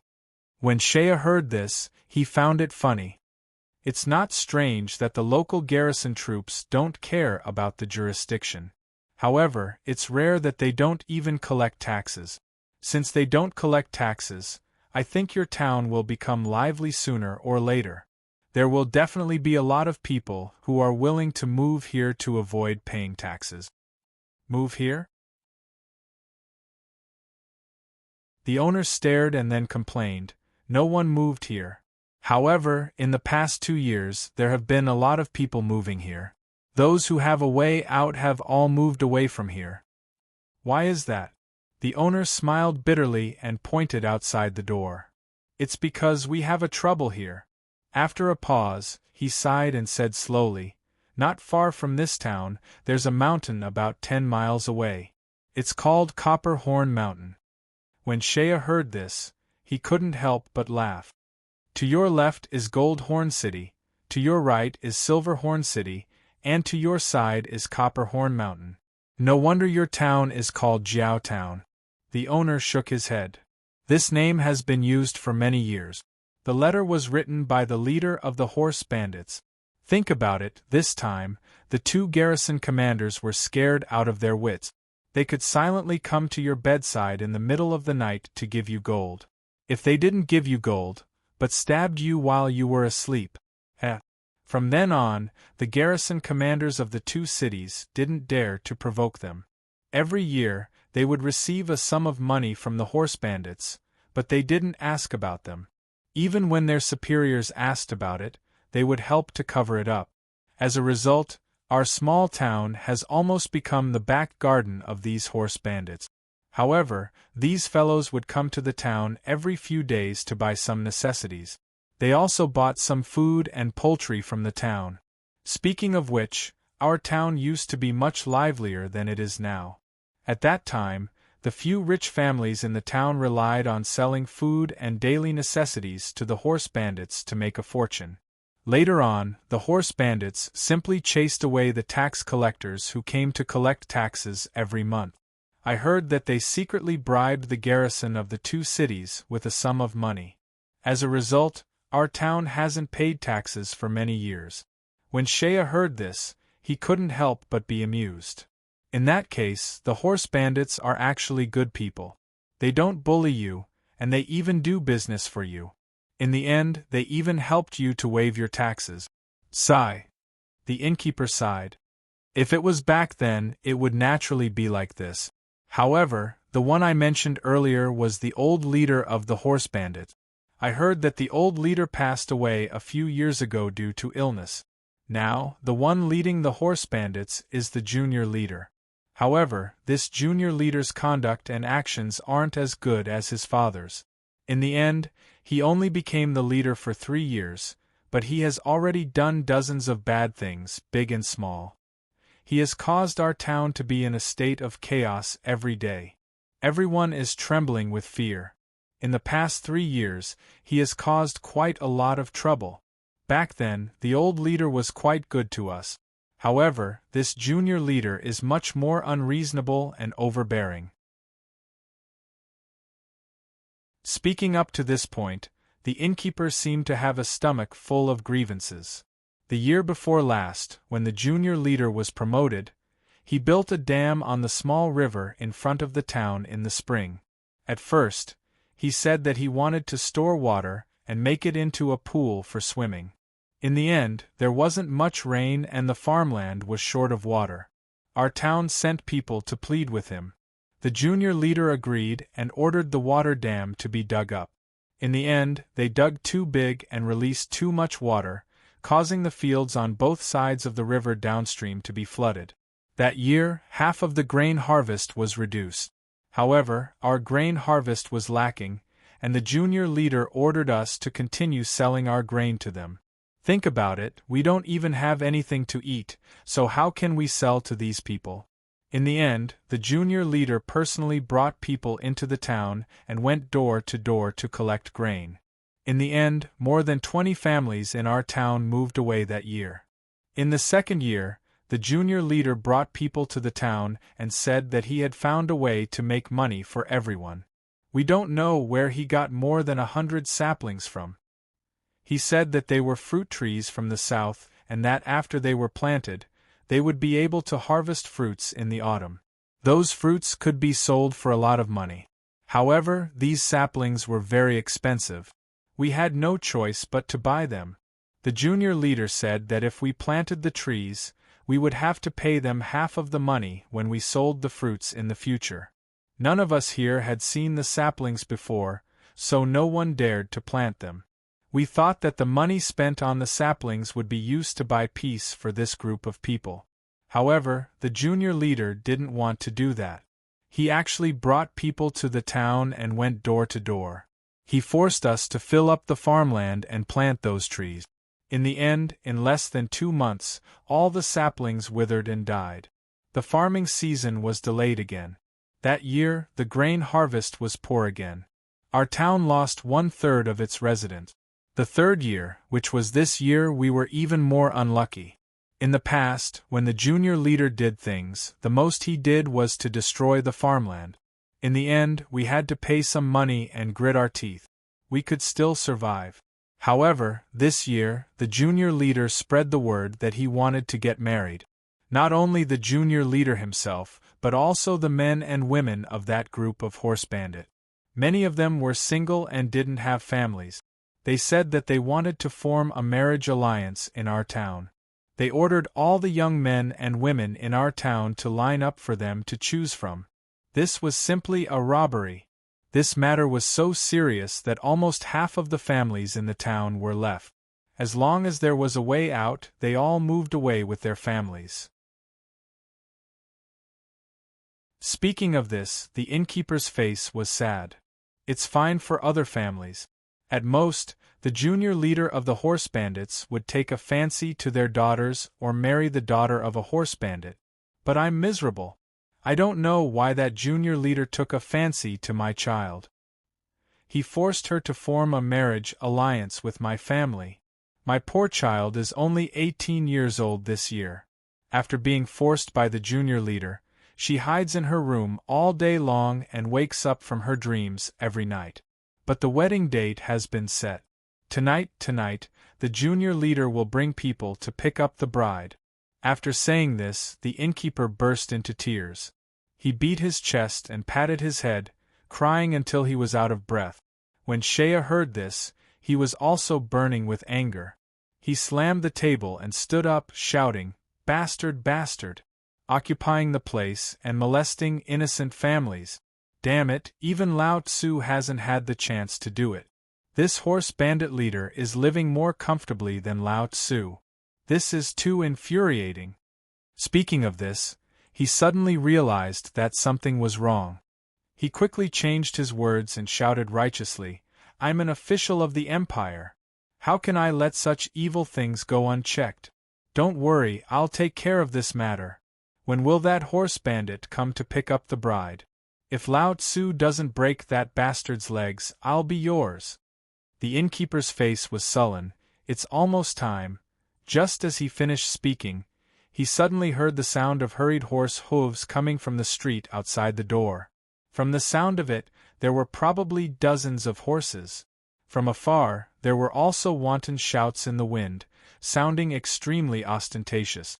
When the innkeeper heard this, his face turned pale and was full of fear. He said in a trembling voice, "Ah, come, come, come, come."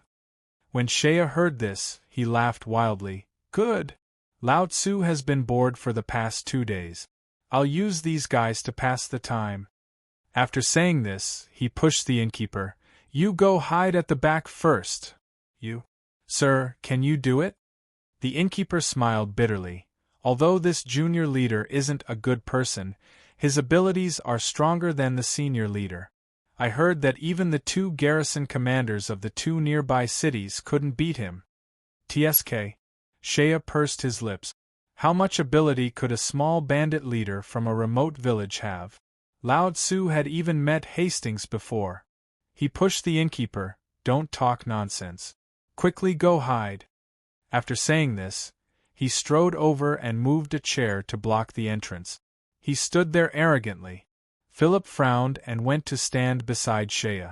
On the street outside the door, a group of people on horseback galloped over like a whirlwind. They rushed to the entrance of the inn and suddenly stopped. For a moment, the people shouted and the horses neighed.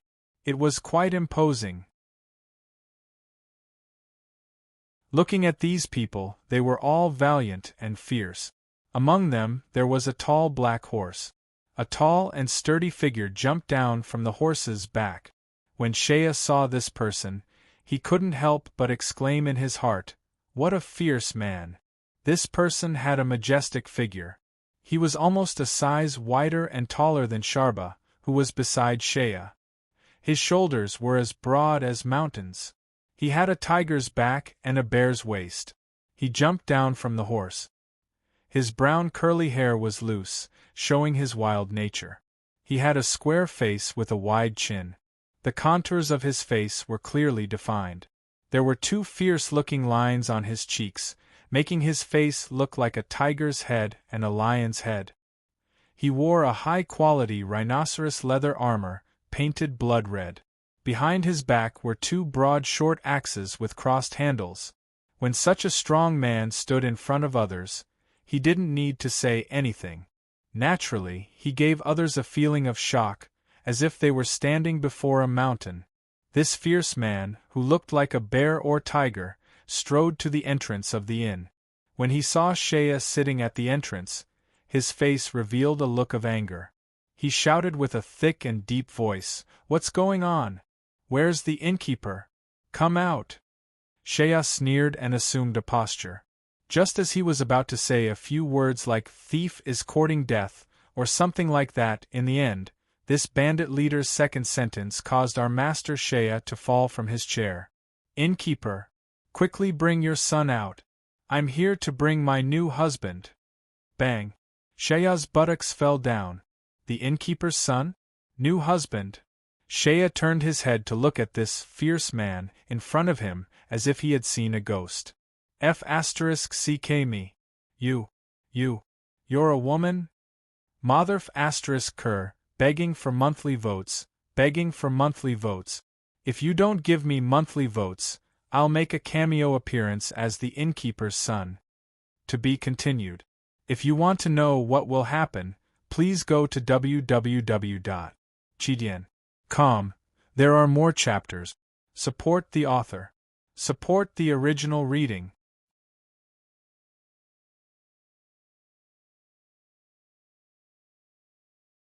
Chapter 172. 2-in-1 Begging for Votes.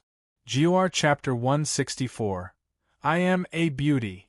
Of all the people Shea had met in his life, there was no one who was as majestic as the one in front of him. There was no one who was as bold and powerful as the one in front of him. There was no one who was like the one in front of him. All right. Shea's standard of beauty was a mess. However, even if it was due to the misdirection of the old man in the past, he only liked women who were thicker.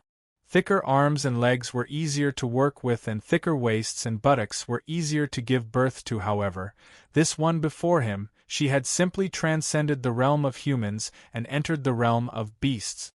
This big sister Meng Nan stared at Shea, who was sitting by the door with a pair of bronze eyes.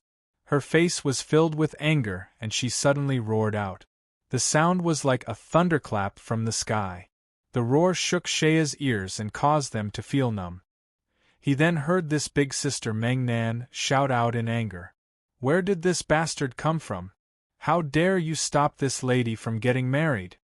Shea took a few deep breaths and finally smoothed out his breathing. He carefully sized up this fierce man a few times and finally sighed inwardly. No wonder when the boss talked about snatching the bride, it was as if his parents had died. If it was any other family, having such a daughter-in-law, they would have long wanted to cry but have no tears. I heard that the son of this hotel's owner would hide in his room and cry all day long. If it were me, I would have run away long ago. This big sister Meng Nan stared at Shea. Seeing that Shea was not saying anything, it would appear that she was also familiar with this. She sneered. "Humph, where did these trash find this mercenary warrior? How much did they spend to hire you? Let me tell you, if you want to live, hurry up and kowtow to me. Then, obediently scram. Today is my wedding day and I do not want to kill anyone. If you beg for mercy and say a few beautiful words, you might be able to get a cup of wine to drink later on." When Shea heard this, He was amused. I'm here to block them. He stood up and said with a smile, Marriage is a matter of mutual consent. Your elder sister is forcing a marriage. Isn't it a bit unreasonable? Today, I'm not going to listen to your nonsense. This is none of my business. Hearing that, big sister Meng Nan's eyes widened. She was so angry that she laughed and shouted, Good! You're courting death. With that, she roared and raised her giant palm high. Raise my hammer! A few of the mounted gangsters beside him were stunned. One of them came over with an embarrassed expression and said in a low voice, Leader, today we are here to carry out the wedding ceremony with you. Your weapon is too heavy, so we didn't bring it. The fierce man snorted in dissatisfaction and grabbed the bandit. He pulled out a sword from the bandit's waist and shouted, Back off! Today, I want to see blood first, then get married. With that, she raised her sword and rushed towards Shea in big strides. Shea was about to pull out his fire fork when Philip smiled at the side. Sir, please take a seat. Let me take care of this village bandit. Philip's face was full of confidence. Although he was crippled by Shea and lost a lot of his strength, he was originally a high-level martial warrior and had no strength to wield a sword. But with his remaining strength, he was roughly comparable to a middle-level martial warrior. Thinking about it, in such a remote and desolate place, how much ability could a bandit leader have? On the other hand, Philip was now by Shea's side. Naturally, he wanted to curry favor with this big brother. Philip raised his sword and welcomed the attack. His long sword naturally exploded with a ball of silver doqi. Philip's face was full of confidence. However, big sister Meng Nan's face was full of indifference. Holding the sword with one hand, she did not use any fancy technique. With a whoosh, with a gust of wind, she chopped down with her sword. Philip raised his sword to block. A loud clang sound was heard. A long sword was broken into two and flew up into the sky. As for Philip, his body flew backwards like a kite with a broken string. He crashed through the walls of the hotel and disappeared. Big sister Meng Nan stood there and looked coldly at Shea. You dare to look for trouble with such little ability? Shea was stunned. Of course, he knew that Philip's current strength was greatly reduced.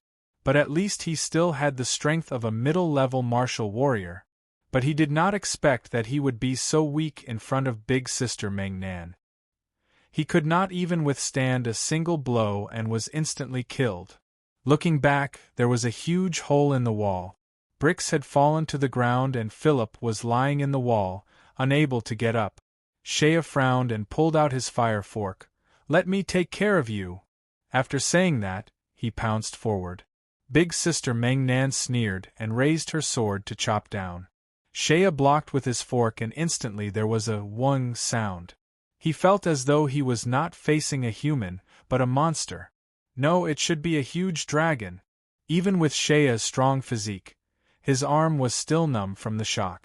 He could not help but take a few steps back and the fire fork almost slipped out of his hand. Big sister Meng Nan also snorted. Her hand became lighter and under the sharpness of the fire fork, her long sword was cut short. It was the first time these two people with monstrous strength fought. In terms of strength, they were evenly matched. Both of them took 2 steps back. But Shea took advantage of the sharpness of his weapon and cut his opponent's sword in half. Pei, you have some ability. Big sister Meng Nan's eyes lit up. She stared at Shea carefully. Good strength. I have never seen anyone with more strength than me.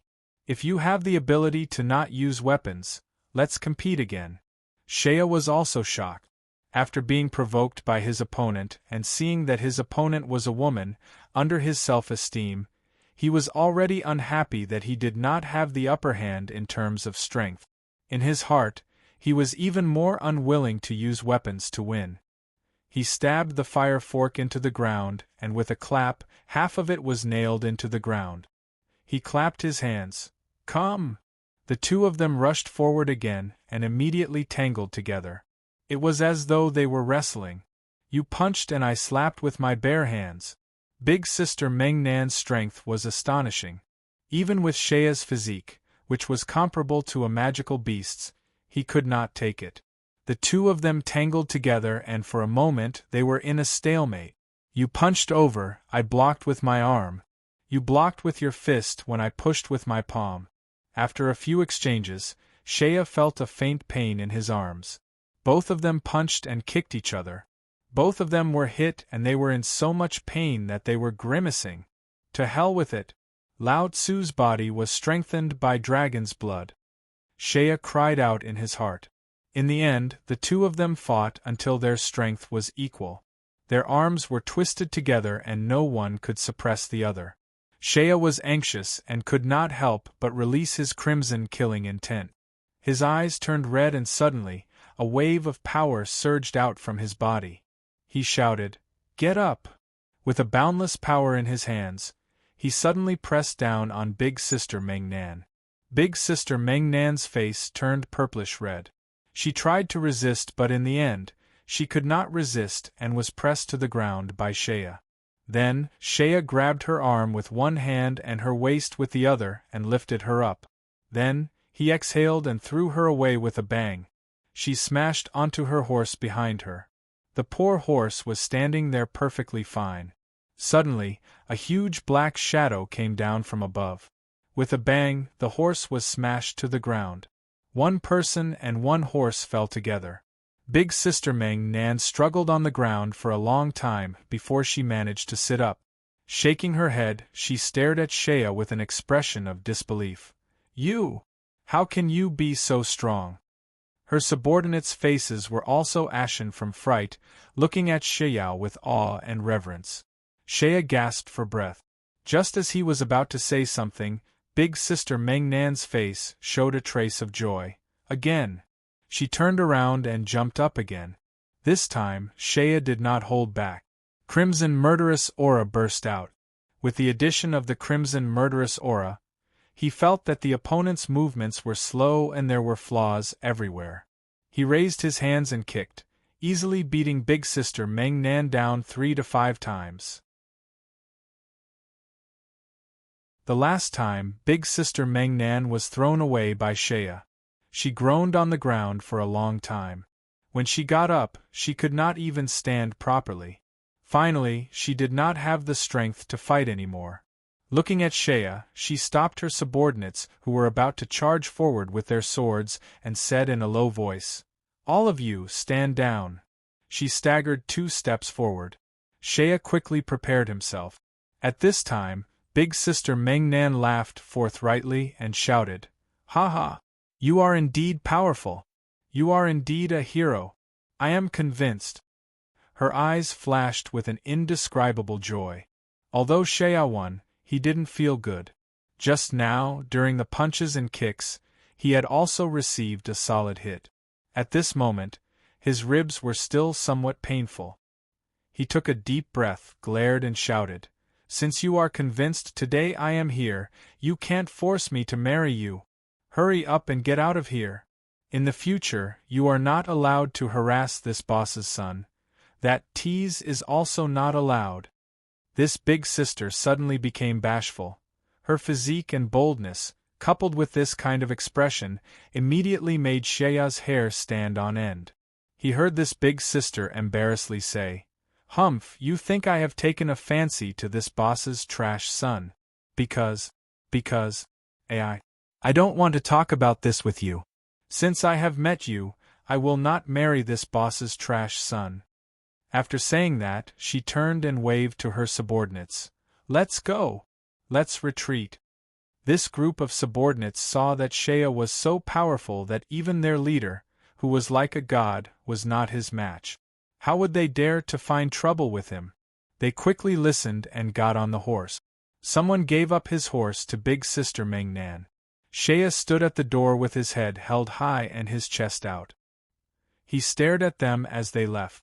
But after taking a few steps, Big Sister Meng Nan suddenly turned back. On the horse, her face was slightly red. "Hey! I am talking to you. Who are you?"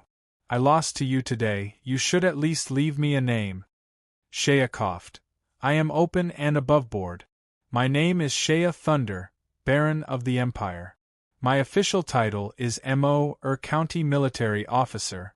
If you are not convinced, you can look for me to fight again. Shea Thunder. Big Sister Meng Nan muttered a few times, as if she wanted to remember this name. Then on the horse she smiled at Shea. Okay, I will remember it. Seeing that the group of mounted bandits had left, Shea heaved a sigh of relief. He turned and returned to the inn. He saw Philip crawling up from a pile of rubble. He spat out a mouthful of blood and shook his head a few times. He pressed on his chest and said with lingering fear, "What a scary woman!" Shea went over and pulled him up. Looking at him, he laughed. That guy is indeed powerful. It is not surprising that you lost. On the other hand, the owner of the inn was hiding inside. Seeing that Shea had shown his prowess by beating away the scary guy who was a threat to the inn, he immediately ran out with a face full of joy. He threw himself in front of Shea and hugged Shea's thigh. Words of gratitude poured out like a tide. Shea casually comforted him. The owner was overjoyed and called his son out to express his gratitude. Shea also curiously looked at the owner's son. After looking at him, he was just an ordinary honest country boy. Although he was quite handsome, there was nothing special about him. He did not know what the big sister Meng Nan saw in him. The owner was grateful and took out all the good wine and dishes in the inn. He did not accept a single cent. Shea did not stand on ceremony and stuffed himself with food. At night, Sharba and Todoro both got up to eat. Shea told them what happened during the day. Both of them were surprised. They did not expect that there would be a freak whose strength was comparable to Shea's in this place. Moreover, it was a woman. Sharba was also a strong man. After hearing the story, he was not convinced. He muttered, Shea, I am convinced of your strength. But if there is someone who is as strong as you, and a woman at that, I don't believe it. What a pity. If there is a chance, I would like to see it for myself. After a quiet night, the four of them had a good rest. The owner was grateful and naturally served them well. Their horses were also fed with the best feed. Early the next morning, the four of them finally resumed their journey. When they left the town, Shea left behind a sentence. I am in Moore County. If this guy comes to cause trouble again, just send someone to Moore County to look for me. I will stand up for you. The owner thanked him profusely. Shea and the rest spurred their horses and left the town, heading north. After about an hour on the road, they saw a mountain in the distance. The mountain was not high, just a small hill. The terrain was continuous and the forest was dense. When the four of them passed by the mountain, they suddenly heard the sound of a horn. From the small path on the mountain, a group of people rushed down. Every one of them was armed. The leader was a black horse with a majestic figure on it. It was the big sister. Hey! Could it be that they were not convinced yesterday, and are waiting to ambush us on the road today? Shea was furious. He stopped his horse and the three people beside him immediately drew their weapons and prepared. That group of people stopped when they were about 10 steps away from them. The big sister waved her hand, and her subordinates stopped in their tracks. She, on the other hand, rode her horse over slowly. Looking at this big sister today, she was wearing a Mingguang armor that looked like steel scales. She was not wearing a helmet, and her long curly hair was still flowing wildly. She was sitting on a horse, and in her hand was a big hammer. The hammer was similar to the hammers used by blacksmiths in blacksmiths, but it was at least 3 times bigger. The head of the hammer was as big as 2 wash basins, and it was covered with sharp spikes. There was also a spear tip at the top. It was black in color, and it was actually made of pure iron. Such a big thing, it weighed at least tens of kilograms. The big sister held it in her hand and seemed to use no strength at all. She held the reins in one hand and the hammer in the other as she slowly approached Shea. Hey! What are you doing here again? You were not convinced yesterday, and brought a weapon today. Do you want to compete again? Shea stared at her. His hand was already holding onto the handle of the flaming fork. Sharba, who was beside him, was also eager to give it a try. The heavy halberd that Shea had given him from the Imperial Palace's armory was still hanging on his saddle.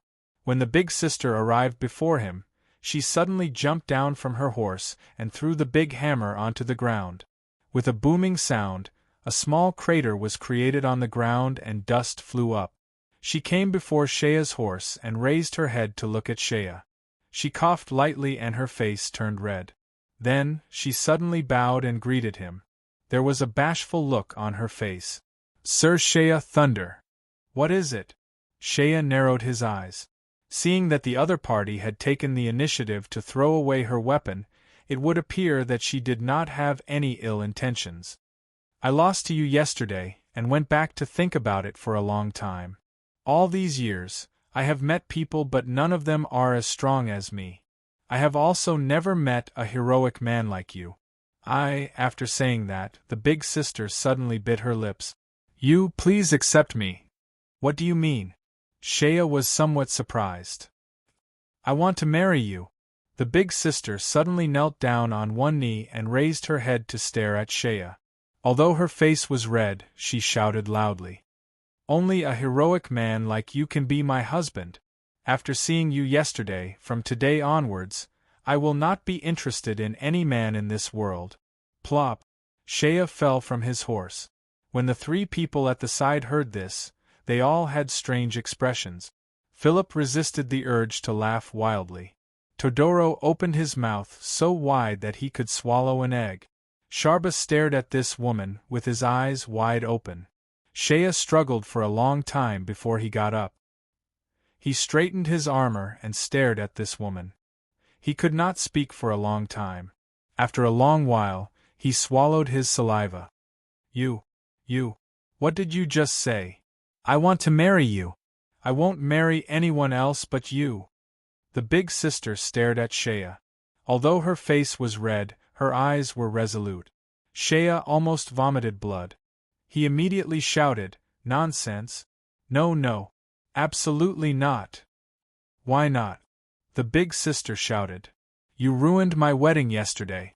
I can't get married, so I can only look for you. What you did, don't you have to take responsibility? Shea's face was filled with grief and indignation. Nonsense! What nonsense? The big sister's eyes flashed with a trace of sadness. She said angrily, I understand. You think I'm ugly. Am I right? This, Shea thought, of course it is. But after all, these words were too hurtful. He was embarrassed to say it out loud. He hesitated for a while. That, whether you are beautiful or ugly, what does it have to do with me? Anyway, I will not marry you. The big sister restrained her anger and laughed. Then, she looked at Shea. Mr. Shea Thunder, don't be in a hurry to reject me. If you marry me, you will get 3 benefits. 3 benefits? That's ridiculous. If Lao Tzu marries you, he will have nightmares every night. Shea muttered in his heart. Don't lie to me. Lao Tzu doesn't believe you. If I say I won't marry you, then I won't marry you. When the other party heard this, she was not anxious. She slowly raised her hand and raised 3 fingers. Don't be anxious. Listen to me carefully. She turned around and pointed at the mounted gangsters behind her. The first benefit is that if you marry me, my subordinates will pledge their allegiance to you. From now on, I will be your loyal subordinate, and I will not change my mind until death. She had a proud expression. Don't look down on my subordinate. I have 300 warriors under me. Every one of them is a capable and brave warrior. They are the best cavalry. We have been here for many years. Even the nearby garrison troops do not dare to provoke us. It is not only because we spend money to bribe them. The biggest reason is that they are no match for us. Although my 300 cavalry troops are not the best in the world, but with these 300 cavalry troops, Even a magnificent army with thousands of men and horses would not be able to stop us. Shea thought, don't bother with these 300. With your bravery, you can kill a magnificent army with thousands of men and horses by yourself. Looking at your expression, you don't seem to believe me. Humph, you don't know where we came from. You think we are bandits from the countryside. The big sister was very dissatisfied. She hesitated for a while and gritted her teeth. You will know where we come from in the future. Humph, not to mention the local garrison troops. Even if we encounter Odin Hastings's Black Flag Regiment or our Byzantium's Rhodian Cavalry Regiment, we are not afraid. Hearing this, Shea's heart skipped a beat. He looked at the group of mounted bandits from afar and saw that although they were a little far away and their formation was somewhat scattered, there was a faint sense of freedom. Moreover, although their equipment was ordinary, each one of them was strong and their horses were sturdy. More importantly, this group of people looked full of valiant aura. Sure enough, they did not look like ordinary bandits from the countryside. Although there were a few hundred of them in the distance, their aura was like a magnificent army with thousands of men and horses. This kind of aura, even the elite imperial guards in the imperial capital Australia, did not have such a valiant aura. Shea believed 30% of it. The second benefit is that you will have a brave warrior by your side. This big sister was not modest at all. She pointed at her own nose and said loudly, I have been practicing martial arts since I was young. When I was 12, my father was already not my match. Although my martial arts skills are not exquisite, I am confident that I can charge and break through enemy lines and kill a few rounds in the midst of a magnificent army with thousands of men and horses. Back then, when 2 nearby garrisons joined forces to suppress us, I led more than 10 cavalrymen to charge into the formation. In an hour, we destroyed one of their emblem group. Amidst the chaos, their garrison's commander couldn't even take a hit from my hammer. He even invited 2 powerful high-ranking warriors, but they were also smashed into minced meat by my hammer. Shea nodded and had to admit, not bad. You are indeed a rare valiant warrior. But using the word, valiant warrior, to describe a girl did not seem to be a nice word. And there is a third benefit. This big sister suddenly looked a little shy. This made Todoro and the rest who were on horseback feel a chill run down their spine. This third. This big sister seemed to be hesitant, but she finally gathered her courage and said, Third, if you marry me, you will have a beautiful and charming wife. This time, no matter how hard they tried, they could not hold it in anymore. The 3 people on horseback, including Shea himself, could not help but grin. As for the first 2 benefits, that was still acceptable. But the third one was simply too ridiculous. No matter how this big sister looked at her, even if she were to poke her eyes out, she would not be able to see any trace of beautiful and charming. This big sister's expression dimmed, but she slowly said in a low voice, I know that all of you despise me for being ugly, but actually, I was originally born beautiful, 1 in a million. It was because I was plotted against when I was young that I became like this. At this point, she puffed out her chest and gathered her courage to shout, Actually, I was originally a beautiful woman. Plop. This time, even the other 3 people on horseback could not sit still. They fell off their horses after hearing this sentence. Beautiful woman? This sentence, this big sister shouting, I am a beautiful woman, was like Bonfreet crawling out of his grave and saying, I am not a rabbit. Or Cavashir shouting, I am an idiot. Looking at the expressions of the 4 men in front of her, this big sister's eyes were secretly filled with hatred. Her big eyes looked as if they were about to burst into tears. She said hatefully, I know you don't believe me. But every word I said is true. Before I was 10 years old, I was beautiful and charming. My father once brought me to the nearby church. Even the pastor and bishop of the church liked me very much. They even said that they wanted to take me into the church as a divine lady. When Shea and the others heard this, they were all stunned. In the Byzantium church, there was indeed a tradition of selecting a divine lady. An exceptionally intelligent and beautiful young girl would be chosen from a devout believer's family and brought into the church. She would be trained from a young age. When she grew up, she would be given the status of a clergyman and be sent to various places to preach. She would be responsible for transmitting doctrines to some noble families and promoting theology. As for the divine ladies of the church, generally speaking, their appearances were carefully selected. It was almost the same as the imperial family selecting their concubines. Think about it. If they picked out some ugly-looking ones, how could those nobles and ladies get close to the church after seeing them? They had to choose those who were outstanding in appearance, so that people would be attracted to the church at first glance. In any place in the Byzantine Empire, aside from the beautiful concubines of the rich and noble families, the divine ladies of the church were the most beautiful among the commoners. At the very least, one had to have a proper appearance to become a divine lady. With this big sister, she could become a divine lady. What I said is the truth. Before I was 10 years old, I was born beautiful. But later on, I was assassinated by an extremely powerful and evil magician. Because my father offended that person, in order to take revenge, he put a vicious curse on me. That is why I became like this today. As long as I get married and break the curse, I will return to my original appearance. Oh sweats! The monthly votes actually dropped to 8th place. My heart really hurts when I see it. I know I slacked off a bit during the new year, but the current ranking really makes me depressed. Everyone, please help me. If you have any monthly votes, please give it to me. Don't hide it, okay? To be continued.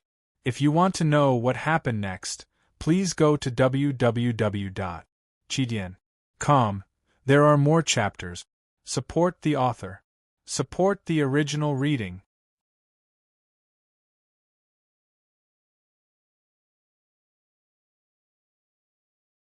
Chapter 173. Author note: I did not update much today due to some issues. However, I will make it up to everyone. Rest assured. GOR Chapter 165. The scariest person in the world. That's too ridiculous.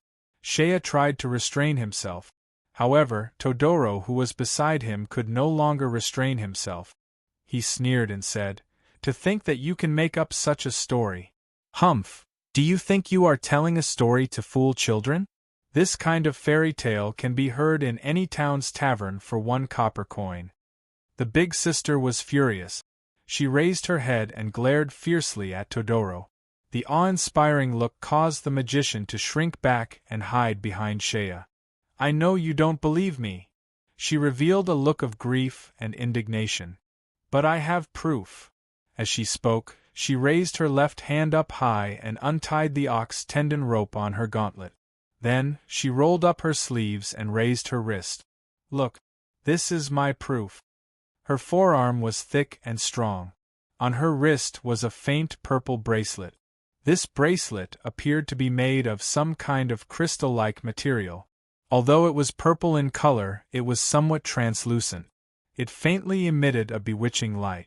There were also irregular patterns on its surface, giving it a mysterious feeling. "It is just a bracelet." Shea shook his head. "Please take a closer look." The big sister shook her head and said in a sad tone. Shea's heart skipped a beat. Her expression did not appear to be fake. He focused his mind and took a closer look.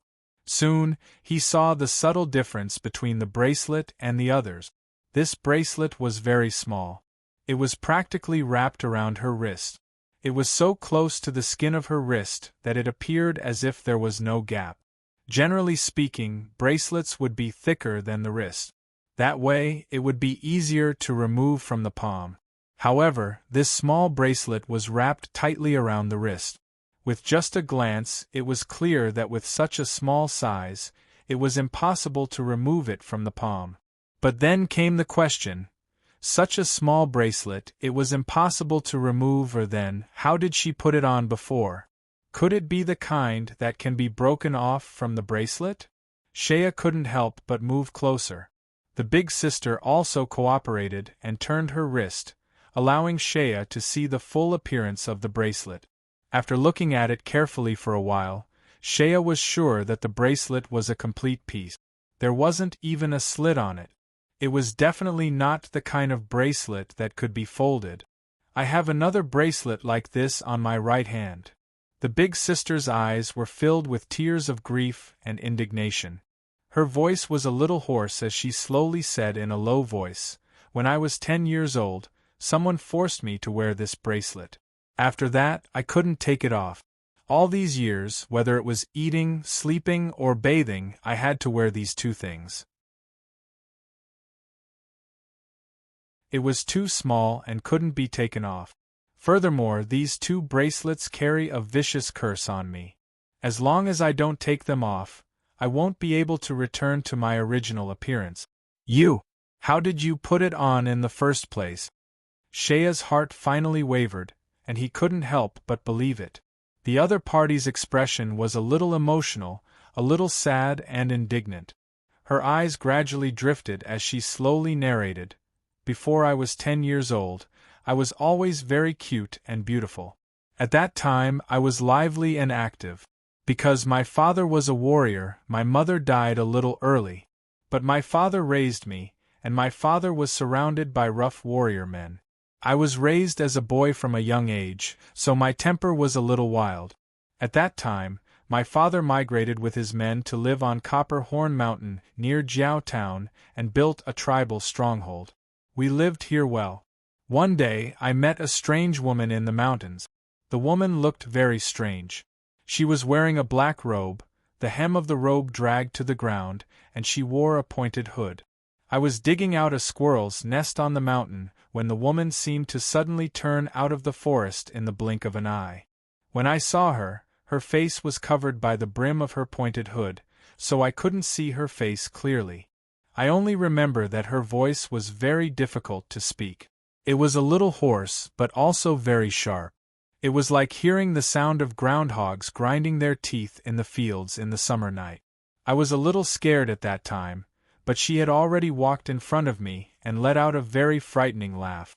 She said to me, "What a beautiful little girl. You have a very good talent. How about you follow me and become my disciple?" I was young at that time. Although I was scared, I was also curious about this strange person.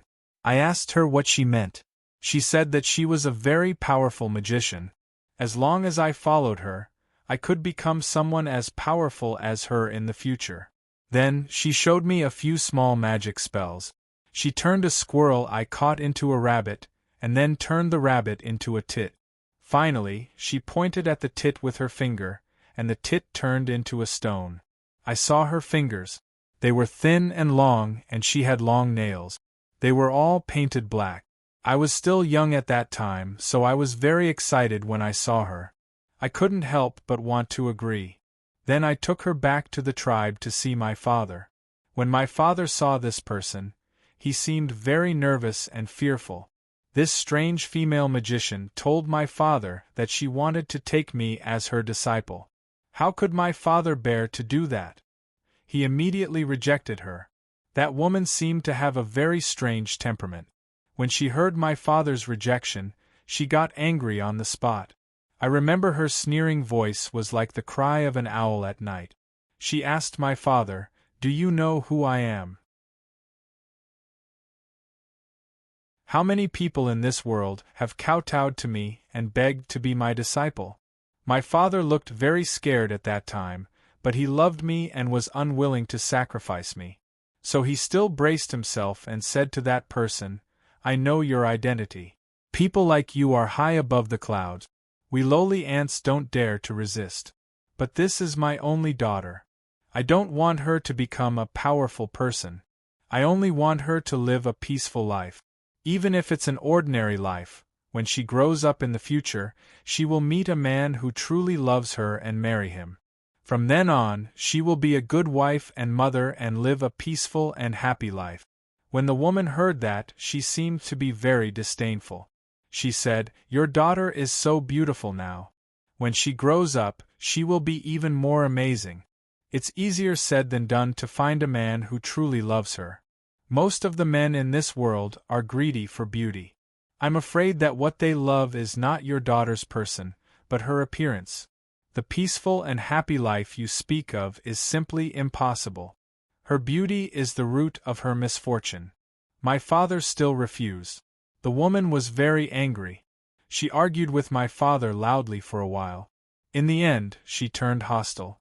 "Do you think that I won't kill your daughter because I like her? If I want to kill a guy like you, it's just a matter of lifting my finger." My father still resisted. "I know your strength, but I only have one daughter. Even if you kill me, I can't sit back and watch you take my daughter away. If she becomes a magician, she will never be able to get married again in this life." When they were arguing, I was watching and listening at the side. I was very scared because I felt that my father was very afraid of that woman. He was only holding on because of me. That woman didn't look tall or strong, but she gave people a very scary and dangerous feeling. At the end of her words, the woman suddenly let out a few long laughs. She pointed at my father with her long black nails and said, "Good, you're lucky. If it were someone else who disobeyed me like this, I would have killed him long ago. But your identity is different. For the sake of your ancestors, I won't be ruthless to you. But a small punishment is unavoidable." Humph. After that, she took out the 2 bracelets from her wide sleeve. I remember that she just gently waved at me. At that time, it was as if I was sleepwalking. I lost consciousness in a daze and walked in front of her in a daze. She put the 2 bracelets on my left and right hand. Then, I felt my body stiffen and immediately fell to the ground, unable to move. Lying on the ground, I couldn't even move my eyes. I only felt a faint pain all over my body. I heard my father's frightened scream, and the woman left behind a ruthless sentence. "If you don't believe me, then try it. Look at your daughter's changed appearance. How can she get married and have children in the future? These bracelets are my magic. No one can remove it for me. Even if they understand, no one on this continent will dare to remove the curse I put on you. Remember, if your daughter can find someone who truly loves her and is willing to marry her within 10 years, then this magic will naturally be removed and I will lose the bet. But after 10 years, this magic will become permanent. Even I won't be able to remove it." After saying that, the woman floated away. From then on, I never saw her again. But then I also fainted. When I woke up, When the story reached this point, her expression was resentful. Her eyes were full of hatred. She gritted her teeth and clenched her fist. I became like this. She was such a cute little girl, but she had turned into such a muscular and majestic man. From the age of 10, I was no longer beautiful. As I grew older, my body became bigger and bigger, and my appearance became uglier and uglier. My strength also increased. When I was 13, even my father was no match for me. When Shea heard this, he finally sighed. He stared at the bracelets on her wrist and frowned. "Since this bracelets can't be removed, and can't you cut it? Do you think I haven't tried?"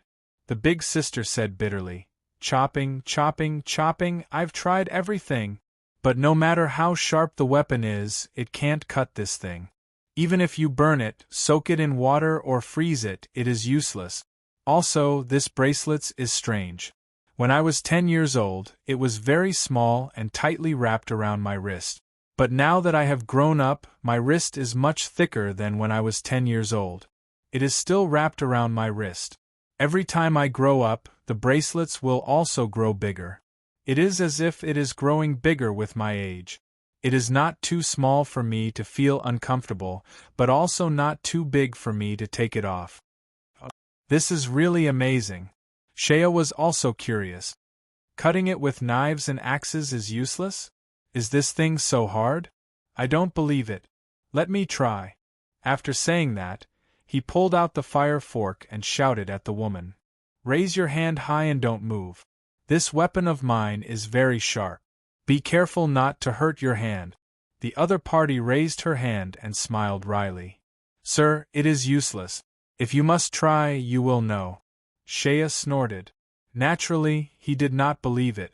Ever since he obtained the fire fork, he had never encountered anything that his fire fork could not cut. Be careful, Shea shouted. He raised his hand and quickly chopped down. The fire fork accurately fell on the bracelet and a ding sound rang out. Then, crash. The bracelets shattered into countless pieces. Shea was overjoyed and shouted. Ha ha!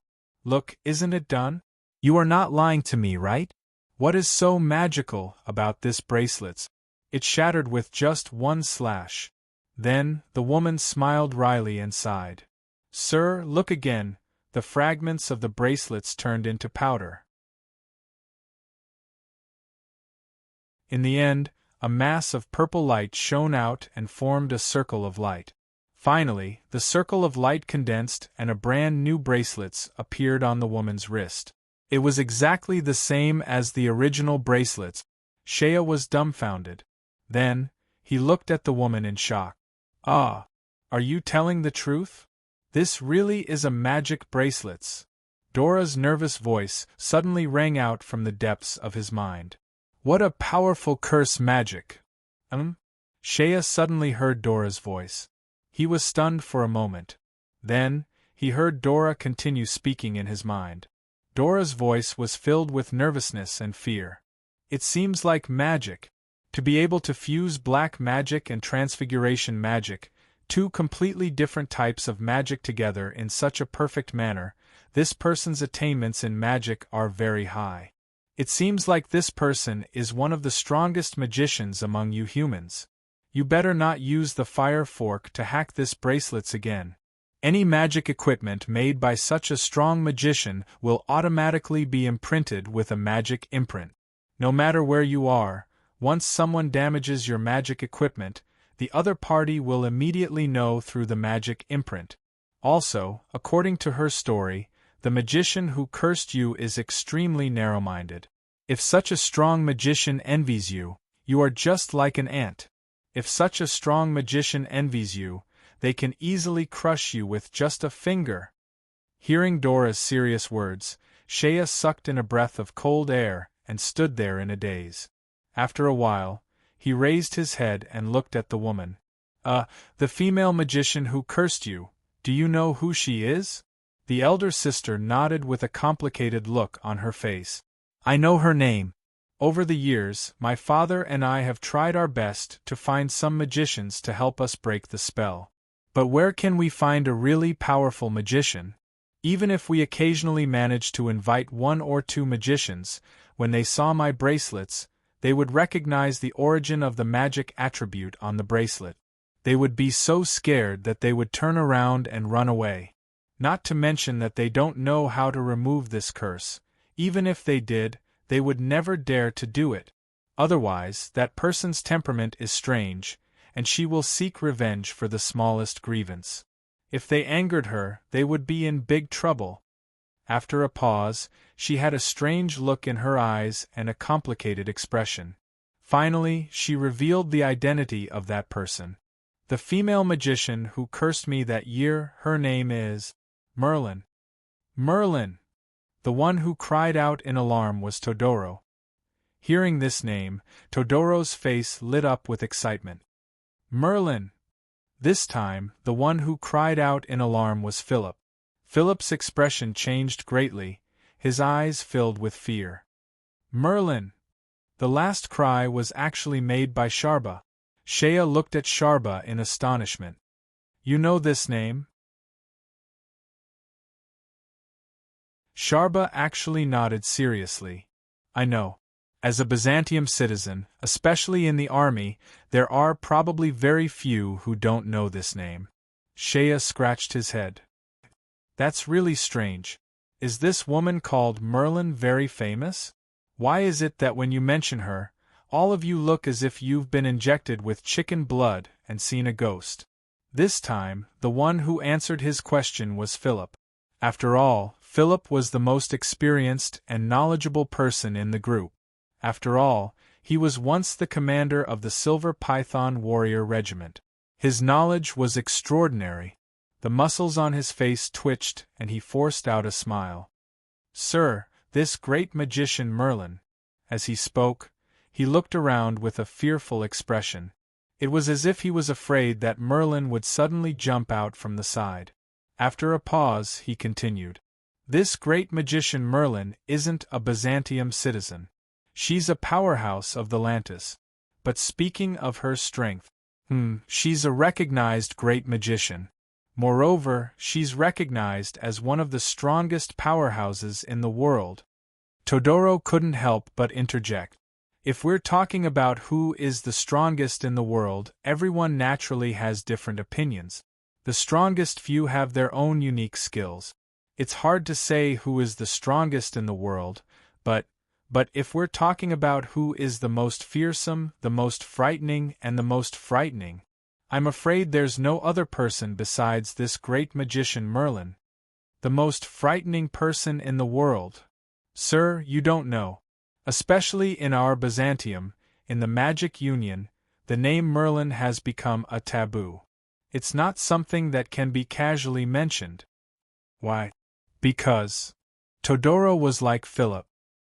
He shrunk his neck and timidly looked around before bitterly smiling. "Because this is a huge disgrace to our Byzantium Magic Union." Todoro's expression was strange. "Therefore, this great magician Merlin has two nicknames. One is the most frightening person in the world, and the other is the shame of Byzantium." To be continued. If you want to know the future, please go to www.chidian.com. There are more chapters. Support the author. Support the original reading.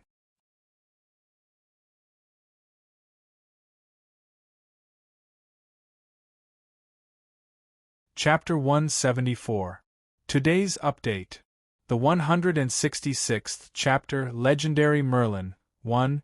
Eccentric, temperamental, both good and evil.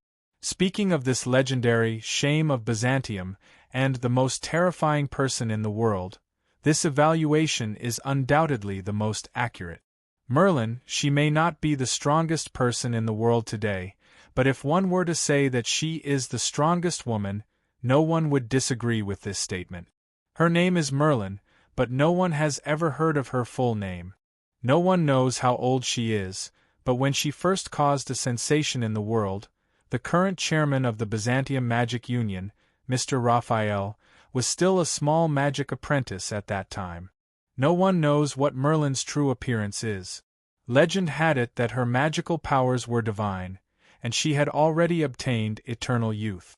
Thus, she had the ability to retain her youthful appearance, forever retaining the appearance she had when she was 20 years old.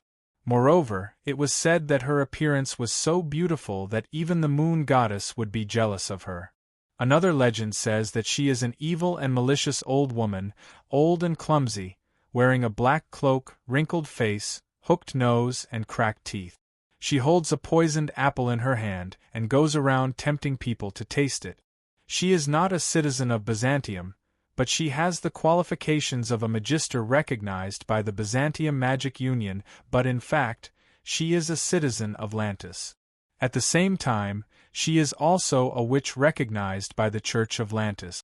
Speaking of the legend of Merlin, there are 4 things that have caused a sensation in the continent. First, many years ago, Merlin was already a famous witch in the Lantis kingdom. She has an eccentric temperament and acts according to her preferences. Sometimes, she even deliberately goes against the Lantis royal family and the government for fun. According to legend, the Lantis royal family keeps a priceless treasure called the King's Crown. According to legend, it is a treasure passed down by the founding king of Lantis, King Arthur, as a symbol of the royal family's inheritance. Many years ago, Merlin actually swaggered into the Lantis royal palace and asked the king of Lantis for this crown. Because this crown is inlaid with a rare and huge diamond, it is said to be the largest diamond in the world.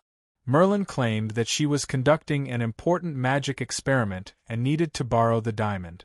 Even though the king of Atlantis didn't want to, the famous palace guards were no match for this witch, and the so-called experts of the palace were as helpless as children in front of this powerful being.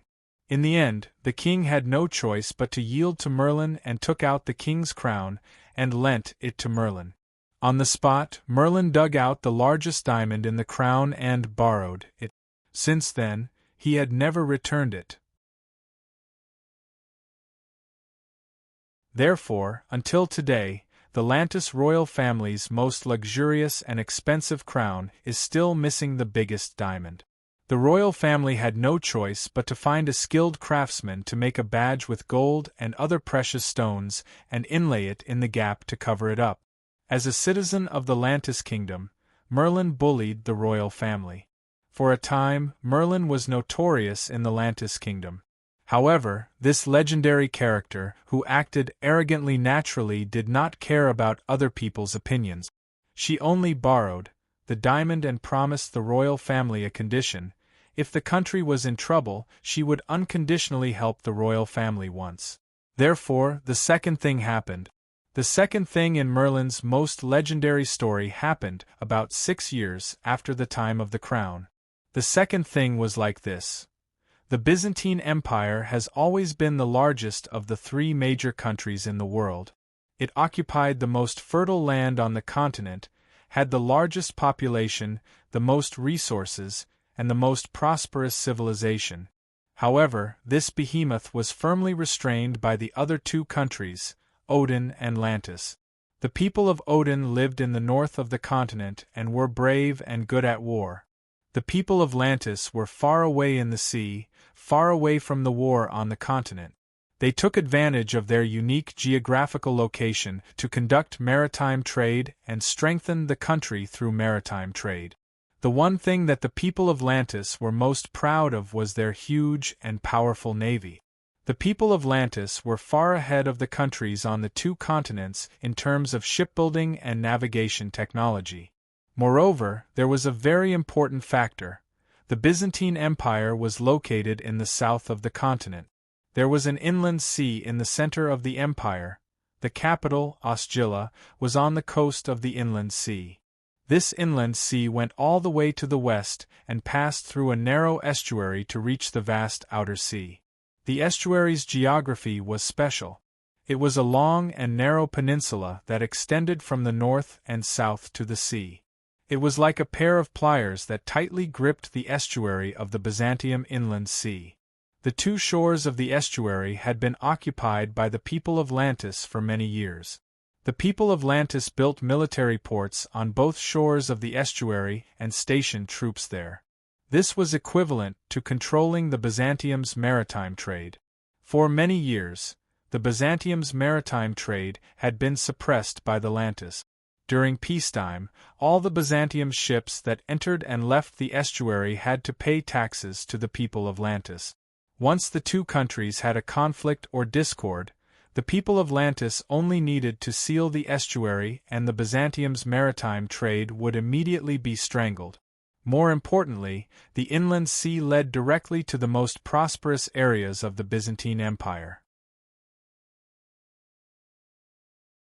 Even the capital, Osgiliath, was on the coast of the inland sea. The estuary of the inland sea was controlled by the people of Atlantis. Once a war broke out between the 2 countries, the warships of the people of Atlantis could easily pass through the estuary and attack the most prosperous areas of the Byzantine Empire. They could even directly threaten the capital, Osgiliath, from the sea. As the continent's most powerful country, the people of Byzantium had been trying to subdue the estuary for many years.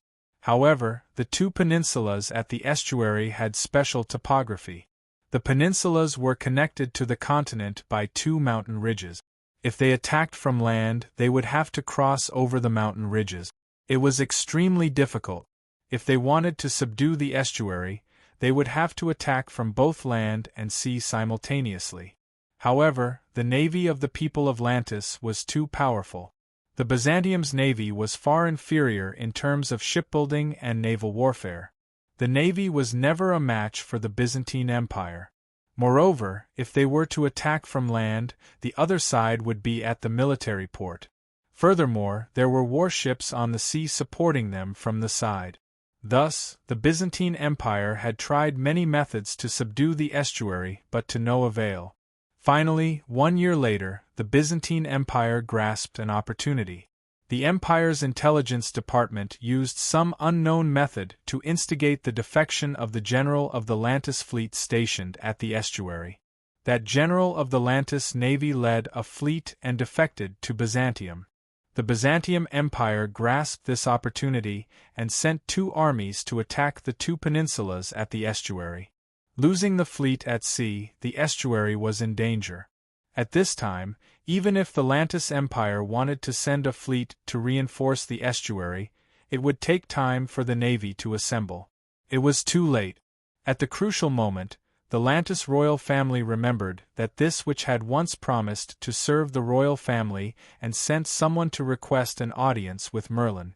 Although this Merlin was eccentric by nature, she was a person who kept her word. Thus, she straightforwardly agreed.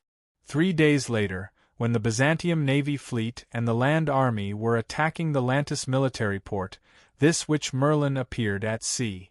At that time, the general of the Byzantine army received a letter from this witch. The tone of the letter was very peaceful, only requesting the Byzantium general to immediately withdraw his troops. The Lantis Empire would also let bygones be bygones. At that time, the long-cherished wish of many years was about to be fulfilled. How could the Byzantium Empire be willing to withdraw their troops? In the end, the general tore the letter to shreds and gave the order to attack. As for the attack on the sea, this which appeared on the surface of the sea at the estuary and blocked more than 40 battleships of the Byzantine Empire by herself.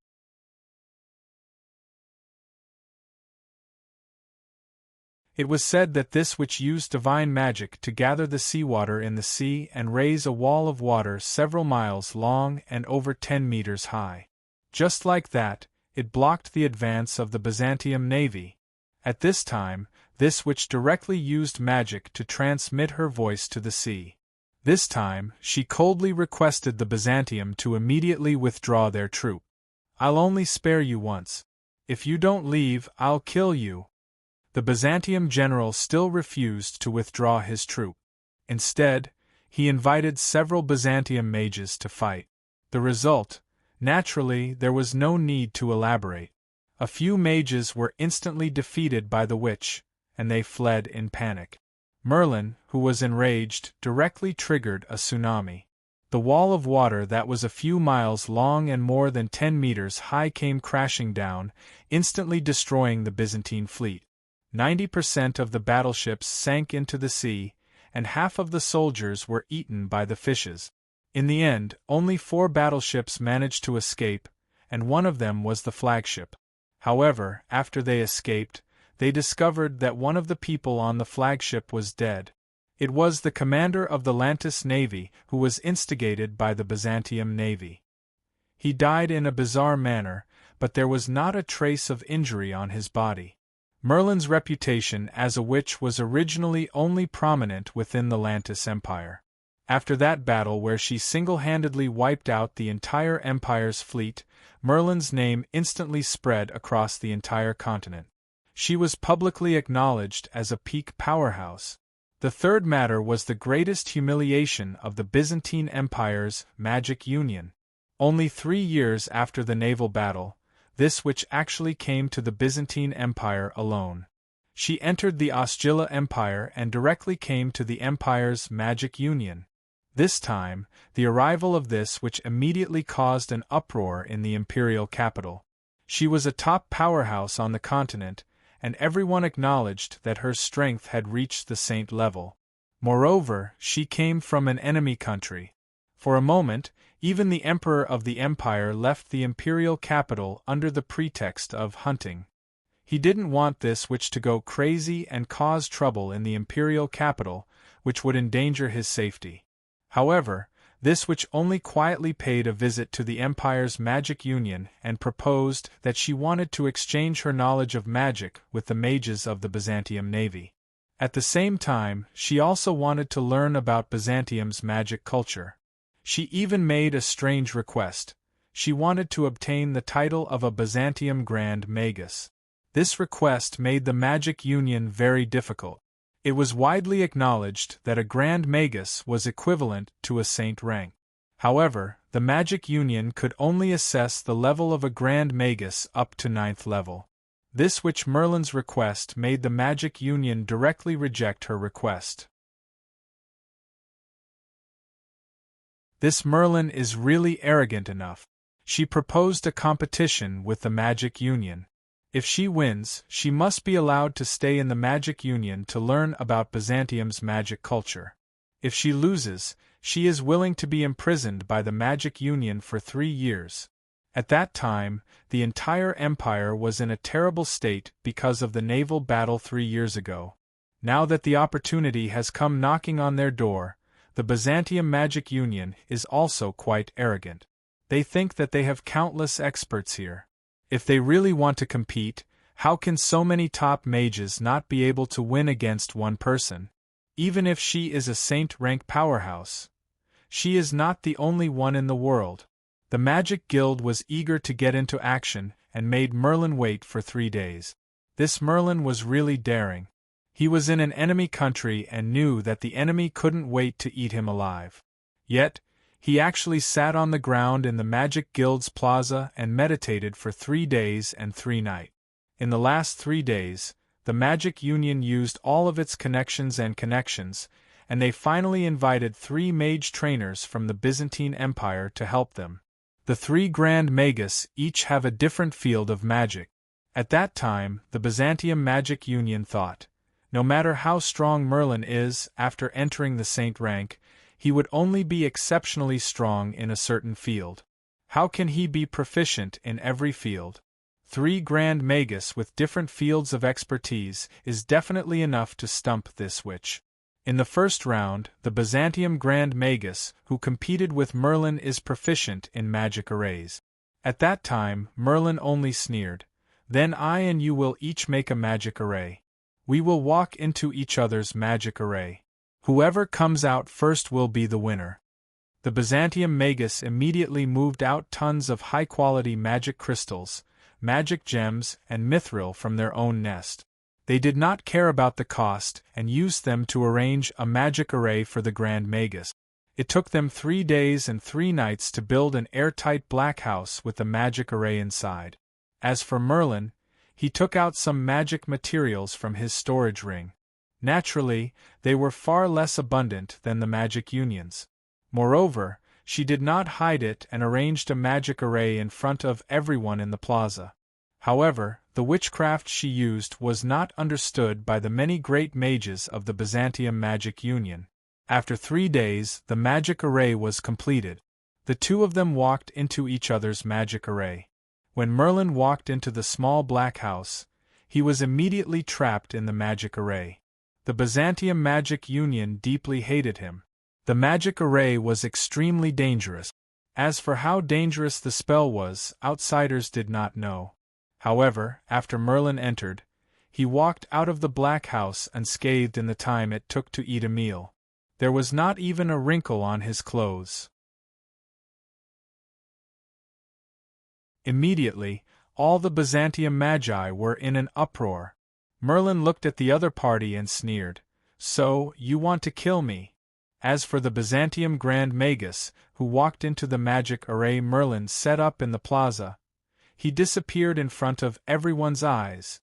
After Merlin walked out of the opponent's magic array, the Byzantium Grand Magus was still nowhere to be seen. When the sky turned dark, the Byzantium Magus was still nowhere to be seen. They immediately became anxious. For any country, a Grand Magus was a priceless treasure. They absolutely could not afford to lose one. In the end, the Byzantium Magus had no choice but to admit defeat. The result of the first round of the competition had been decided. Merlin clapped his hands and walked to his magic array to remove it. The Byzantium Grand Magus immediately appeared in front of everyone. However, it was said that when the Grand Magus went in, his beard was clean and his clothes were light. However, when he came out, his hair was disheveled and his face was dirty. His beard was long, and his face was sallow and emaciated. When everyone asked, they found out that when he entered the magic array, he was immediately trapped in an incomparably huge maze. There were no dangerous traps in the maze, only endless forks in the road. It was only half a day, but the Grand Magus claimed that he had been trapped in the maze for 10 days. If they had saved him a little later, although the Grand Magus did not encounter any danger, he almost starved to death. At that time, the people of the Magic Union were shocked. This was because the magic array set up by the Grand Magus had a total of 64 types of powerful magic trap. There were also different types of water, fire, and darkness spells.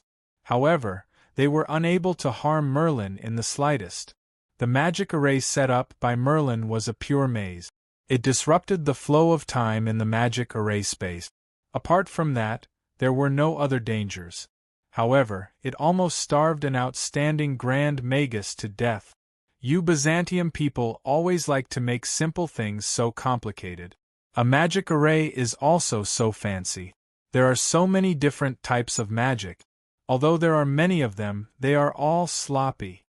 Merlin's words made the Grand Magus so ashamed that he almost committed suicide on the spot. In the end, he flicked his sleeves and left on the spot. From then on, he no longer cared about the matters of the Empire. The second round of the competition was a competition of magic sensitivity. This time, Merlin's opponent was a Grand Magus with profound magic. The Grand Magus' magic sensitivity and control were extremely powerful. On the spot, he demonstrated a unique skill. He simultaneously cast 2 different types of advanced magic. First, he cast a fire magic. Using the fire magic, he turned the flames into a huge fire dragon, allowing the fire dragon to soar above the Magic Union Square. He then used the water element to turn it into a water dragon. 1 fire and 1 water dragon flew back and forth above the square.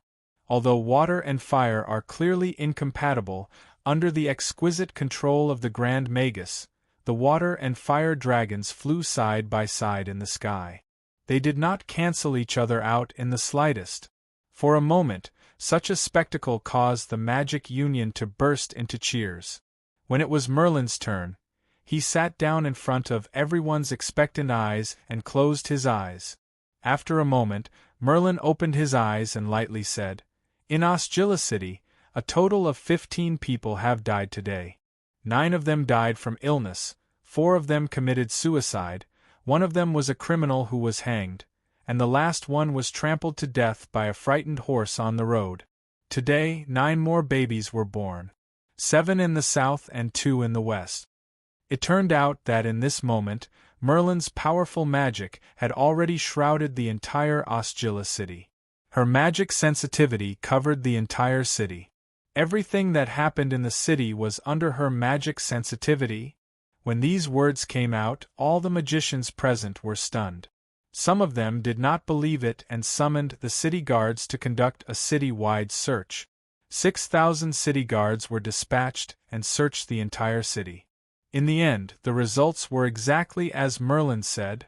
This result made the people of the Magic Union speechless. Originally, the people of the Magic Union wanted to deny it. After all, the spells used by the 2 were different. It was difficult to compare who was better. Merlin sneered on the spot. "I knew you guys would say that." After speaking, Merlin demonstrated a spell on the spot. First, she conjured a ball of flame and transformed it into the shape of a fish. Then, she used a water-type spell to create a piece of water that floated in midair. Under the watchful eyes of the crowd, the flaming fish swam in the water for a moment without being extinguished. The difficulty of this kind of magic control is not inferior to the water and fire dragons flying at the same time. If your people can do it, I can do it too. But what I did just now, you can't do it. When Merlin said this, the Byzantium magicians finally had no more excuses. The magister who competed with her took the initiative to admit defeat and left helplessly. Merlin had already lost 2 of the 3 matches. It was reasonable to say that Merlin had already won. When the third magister competed with her, the Byzantium side no longer dared to look down on this Witchlantis. The third magister was frank. I specialize in fire magic and have mastered a forbidden spell. However, today is a competition, not a battle of life and death. So, we can't compete by casting forbidden spells. Merlin nodded. If it's a competition of casting forbidden spells, then any one of the 2 magisters just now would not be inferior to me. But what do we compete in? The third magister smiled. In addition to fire magic, I also specialize in potioneering. I can be considered to have some achievements. Let's compete in potioneering. It turned out that the third magister, in addition to having powerful fire magic and top-notch combat strength, was also very good at potioneering. At that time, she could be said to be the best magister in the Byzantine Empire. In the end, the competition between the 2 sides was simple. In any case, the Magicians' Union's warehouse could be found. Everyone would go into the warehouse and brew an exclusive potion. Then, both sides would drink the potion brewed by the other. If you drink the potion, you'll be fine. If you can't take it, you lose. If you drink it to death, then you deserve it. After hearing this, Merlin was neither happy nor angry. He coldly replied, "Okay, let's do it. It's the last half of the day. If you don't vote now, when will you? It's the last half of the day. Begging for monthly votes. Also, everyone, pay attention. Tonight at 12 o'clock sharp, we'll trigger the outbreak of March. As I said, March will go crazy for the entire month. To be continued. If you want to know what happened next, please go to www.chidian.com. There are more chapters. Support the author. Support the original reading.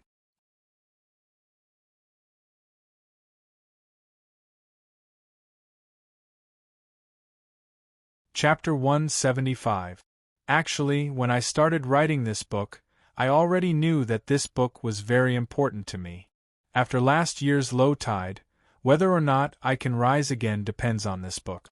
If this book fails, then I'll be depressed forever. Haha, I'm sorry. Speaking of last year's low tide, if I say it failed, many people will scold me for being pretentious. Last year's results can only be said to be much worse than before, but overall, it's still not bad. No matter what, the number of subscriptions for this book has already surpassed the previous one. This is only the 2nd month. I'm very excited and very emotional, because, fortunately, I have you guys. I know that this month's monthly votes were not ideal. Many readers were anxious for me and ran around to help me get vote. I'm very grateful. This month, it's my fault. It's not that everyone didn't support me enough. It's my responsibility. There's no need to hide it. My updates this month were not as good as last month. I admit that my monthly votes slip. Yesterday, I said that monthly votes are a favor. Every reader has read several books, and so many books are trying to get vote. To be able to vote for me is a deep and profound gift. If you vote elsewhere, it's because I didn't dance well enough and didn't perform well enough. I have no complaints. I can only work harder in the coming months and hope to retain your support. This is the last call of the month. There's only half a day left. There's still some time left. Everyone, see if you still have monthly vote. If you do, vote for me. Let's see if I can make it to the top 6. Last night, I was still 6th, but overnight, the rankings changed beyond recognition and fell to 7th. Haha. Of course, for those who have already voted, I'm also grateful. For those who voted elsewhere, it's because I didn't perform well enough. Thank you all for your subscription support. Then, the first battle cry of March. In March, I will do my best to update. I made a promise of 300,000 words, so this number can only be more, not less, not less. Not a single word less. Tonight, at 12 o'clock sharp, I'll start updating the first chapter of March. I hope everyone can prepare the guaranteed monthly votes for March and come support me then. Tonight is the Lantern Festival, the night of the full moon. While admiring the moon, I'll fight to my heart's content. Thank you all for being with me for so many years. Some friends have been with me for a few years, some brothers have been with me for a few months. It's the same whether you come early or late. But from now on, I'll work hard to move forward. I hope everyone can continue to walk with me. Here, I have 1,000 words in my heart, but only 2 words, thank you. To be continued. If you want to know what will happen, please go to www.chidian.com. There are more chapters. Support the author. Support the original reading.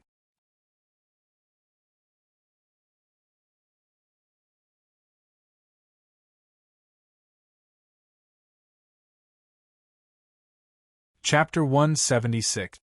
GOR Chapter 166 Legendary Merlin 2. Legend has it that the Magister had 3 exclusive recipes, using more than 100 different ingredients to concoct the potion. Furthermore, the potion was infused with a variety of spells. Even if a dragon drank it, it would die on the spot. The 2 of them spent a day in the Magic Union's warehouse looking for all kinds of ingredient. Then, they spent another day brewing the potion. In the end, the Magister concocted 3 different potions and placed them in 3 golden cups in front of Merlin. But then, a problem arose. Who drank first and who drank last? This was a matter of great importance. After all, the person who drank first might die first. At that time, seeing the hesitation of the other party, Merlin was truly a ruthless person. He sneered and said, "I know you don't dare, so I'll drink first." After saying that, he ignored the surprise on the other party's face and directly picked up one of the golden cups and drank it in one gulp. After drinking, Merlin still licked his lips as if he was savoring the taste. Then, with a relaxed and cold tone, he said, "Sharp jade grass seed, fire scale grass seed, Marai snake scales, owl's claws, plus 3 types of curses. There's even a shaman's spell. There's also a fragrance potion to cover up the taste and orange as a primer to connect the medicinal properties. This recipe is not bad, a lot of thought was put into it." Her sarcastic words caused the expression of the Archmage beside her to change drastically. It turned out that after tasting the potion, Merlin was able to describe the potion's recipe without a single mistake. Merlin did not stop and drank the remaining 2 cups of potion in one go. Then, as he drank, he quickly tasted the taste of the potion and described every ingredient of the potion formula without missing a single detail. This move caused the faces of the Byzantium magicians to turn ashen. Although they have yet to see the effects of Merlin's potions, but just by tasting the potion's recipe, their understanding of potioneering was already godly. What was even more frightening was that Merlin did not show the slightest sign of being poisoned to death after drinking 3 cups of these potions in a row. Instead, he looked even more spirited. His eyes were bright and he was in high spirits. Even his originally pale face had a bit of rosy color. This time, the Magister's heart was also filled with fear. The other party could easily withstand his potion without even taking the antidote. When it was his turn to taste Merlin's potion, the Magister's heart began to beat like a drum. The potion Merlin's potion had a strange smell and was placed in an ordinary wooden cup. Merlin personally brought it to the Magister with a sneer on his face. "Drink!" Under everyone's gazes, the Magister had no choice but to drink it. His attainments in magic potioneering were truly impressive. He also had the ability to identify potions. Although he couldn't do it as miraculously as Merlin, he could more or less identify the composition of an ordinary potion. He's the Magister, the Magisters, the Magisters, this, the Magisters too, he's this, the Magister could not even This time, he was scared to death. There's a magical potion in this world that I don't even know about? The Magister's life was more important. After drinking the potion, he couldn't care less about his face and hurriedly took out the several antidote potions he carried with him. Because he couldn't identify the SS ingredients and couldn't choose which antidote to take, he simply steeled his heart and swallowed all the antidotes in one gulp in front of everyone. After a while, he felt that there was nothing wrong with his body and couldn't help but sigh in relief. It seemed that Merlin's potions wasn't that frightening. He smiled and was about to say a few words to regain his face when he suddenly felt a sharp pain in his abdomen. The pain was like a knife being twisted. Immediately, the Archmage's forehead was covered in sweat. With so many eyes around him, he endured it and took 2 antidote. However, not only did it not alleviate the pain, the abdominal pain was still getting more and more intense. The white-haired Magister finally couldn't take it anymore. Twisting his body, he finally screamed and flew towards the Magic Union's building at the edge of the square. He actually used a wind-advanced flying spell. Like a gust of wind, his figure was sucked into the building. That speed was 3 times faster than when he fought against experts in the past. The people of the Magic Union looked at each other in dismay. A few magicians had already chased into the building to check the situation. A moment later, a magician came out to report, "The Magister's life is not in danger, but he's having diarrhea." Looking at the surprised eyes around him, Merlin sneered, "The potion I made isn't complicated at all. It doesn't have any rare or expensive magic herb. In fact, there's only one main ingredient that everyone knows, croton." He added 2 simple aromatherapy potions to cover up the original smell. It's a pity that this Magister, who can skillfully use more than 100 rare and expensive magic herbs to make such a complicated poison formula, doesn't even know the most common ingredient, croton. Speaking up to here, Merlin looked at the people of the Byzantium Magic Union and sneered. "You Byzantium magicians have always been like this. Always chasing after fancy things. Clearly simple things, but you like to make it so complicated and profound, deliberately mystifying things. In fact, those potions he just made are also flashy. Although some of the potions are highly toxic, because of the conflicting nature of the potions, they neutralize and weaken the original toxicity." He blindly pursued those rare and precious magic herbs and potions, but he forgot his roots. On the square of the Magic Union, Merlin's words were as sharp as a knife, each word like a needle, piercing the hearts of the magicians of the Byzantium Magic Union. Everyone's face turned red, but no one stood up to refute him.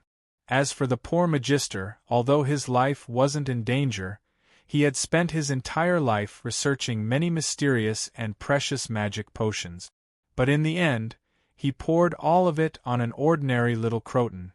Although he didn't die from eating it, he had to sit on the toilet of the Magic Union building for an entire afternoon and almost died from dehydration. In these 3 rounds of competition, the Magic Union suffered a great loss. Although the Magic Union of an empire was extremely angry, they couldn't do the action of besieging and killing Merlin on the spot. If they really did that, then the Byzantium Magic Union would become the laughingstock of the world in the future. After Merlin won, the Magic Union had no choice but to pinch their nose and honor the bet. In the name of the Magic Union, they issued a certification document that has never been issued before. Magister. From ancient times to the present, the Magic Union has never issued a certification document for Magister. Merlin was the first to do so. After that, Merlin proposed to enter the Magic Union to study the magic civilization of Byzantium. The Magic Union couldn't refuse, but they were reluctant in their hearts, so they deliberately made things difficult for Merlin. They only allowed him to enter the Magic Union to study for a day. Anyway, when they made the bet, the number of days was not fixed. When Merlin heard this, he only sneered. That disdainful sneer made the people of the Magic Union blush with shame. They knew that they were in the wrong, and it was almost an act of shamelessness. After Merlin sneered, he disdainfully said, "I originally had no interest in the documents of the Byzantium magic civilization that your Magic Union has hidden. Just from these 3 rounds of competition, it is enough to see that you Byzantium magicians are getting more and more crooked in the past few hundred years. Flashy but not practical, extremely exaggerated. Everything is complicated, pretending to be profound, such magic theories, I also disdain to learn. I only have one purpose in coming here. Give me a copy of the notes left behind by Hielephankia. As for the other things, even if you give them to me, I won't look at them." When the president of the Magic Union heard this, although his face was burning, his heart was relieved. Although Hielephankia was once a magic genius of the Byzantine Empire, Hielephankia's notes on life spells were kept in the Magic Union. After so many years, everything that needed to be studied had already been studied. There didn't seem to be any special secrets. However, for the sake of safety, although the president of the Magic Union took out Hielephankia's notes, he deliberately concealed some of the contents and gave a broken version. Merlin's magic attainments are profound. With just a few glances, he exposed the president of the Magic Union. "I know you must have hidden a part of it, so I won't ask for it. Don't think that I'm coveting the books in your Magic Union. I'll be frank. I've only recently read a copy of Hielephankia's notes that has been circulating outside. My heart is filled with longing for this genius. I'm only here because of my admiration and want to see the handwritten notes of this legendary genius to express my admiration, that's all.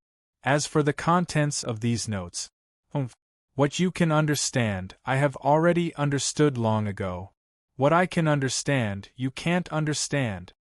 After she finished speaking, Merlin sat on the ground and carefully read through the notes left behind by Hielephankia in the square. She was engrossed in it, and her expression was intoxicated. There were not many notes, only about 30 pages.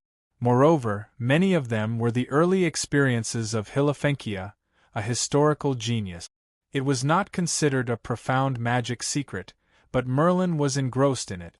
The content of the 30 pages was not profound, but she read it for a full 4 hours. It was as if she wanted to engrave every word in the notes into her eyes. When she finally finished reading, it was already nighttime. The many magicians of the Magic Union did not leave and stayed in the square. Merlin stood up and solemnly placed the notes on the ground with both hands. She took 2 steps back and bowed to the note. After standing up straight, she looked around at the many magicians of the Magic Union. Suddenly, the legendary witch looked up to the sky and laughed a few times. Hielephankia was very famous in the past. He was an amazing genius of a generation. Unfortunately, he understood the truth of returning to the truth, but you, the descendants of Byzantium magicians, continue to take detours. Even if a genius like Hielephankia was rare in the past, you still regarded him as a heretic. Ridiculous and sad. Then she bowed again to the notes on the ground and sighed. Such a person, I wish I could be born in the same era as you. As soon as she finished speaking, the witch let out a long laugh, got up, and flew away. After that incident, the Magic Union was mocked by this witch from an enemy country. After a bet, the Byzantine Magic Union lost the bet completely.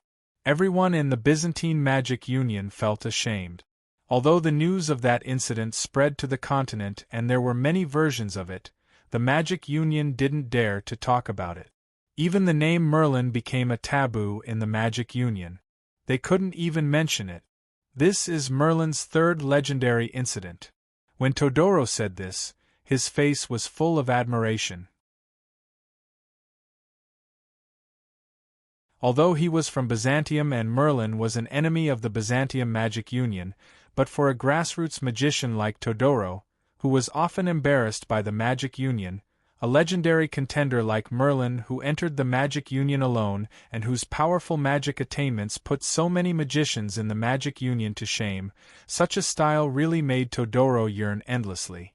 When Shea heard this, he could not help but slap his thigh. He is indeed a super awesome person. Damn it, too arrogant. He was too King arrogant. Those people in the Magic Union had wonderful expressions at that time. This Merlin is indeed a great person. After that, he was excited. Suddenly, he saw the big sister kneeling in front of him and could not help but have a headache again. If Merlin's incident was true, then ba. Even if it was true, what did it have to do with Lao Tzu? Shea was not a bad person, that was true. He would occasionally show a little sympathy, that was also true. However, he was not so great that he would throw away his happiness as a man in order to save people from trouble. Get up first. Shea touched his chin and said embarrassedly, since that's the case, then you can be considered pitiful. That, my lord, then you agree? No. Shea immediately shouted and waved his hand. He shook his head hard. Even if what you said is true, although I sympathize with you, what you said is still not allowed. The big sister raised her eyebrows and her expression was like a killing god. Why? There is no why.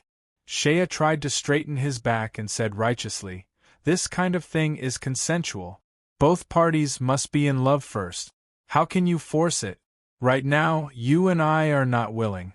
I don't want to marry a wife, why do you have so many whys? The big sister's expression darkened. Do you still dislike me? If I recover my previous appearance in the future, you will definitely change your mind. The month of March begins. First update of the first day. Shouting monthly votes. This month, I will do my best to show my condition and speed. Everyone, please take out your guaranteed monthly votes and cast it here. To be continued, if you want to know the future, please go to www.chidian.com. Support the author, support the original reading. You're tuning in to the Phoenix Knights YouTube channel. Don't forget to subscribe and join us on this journey to catch the most captivating stories.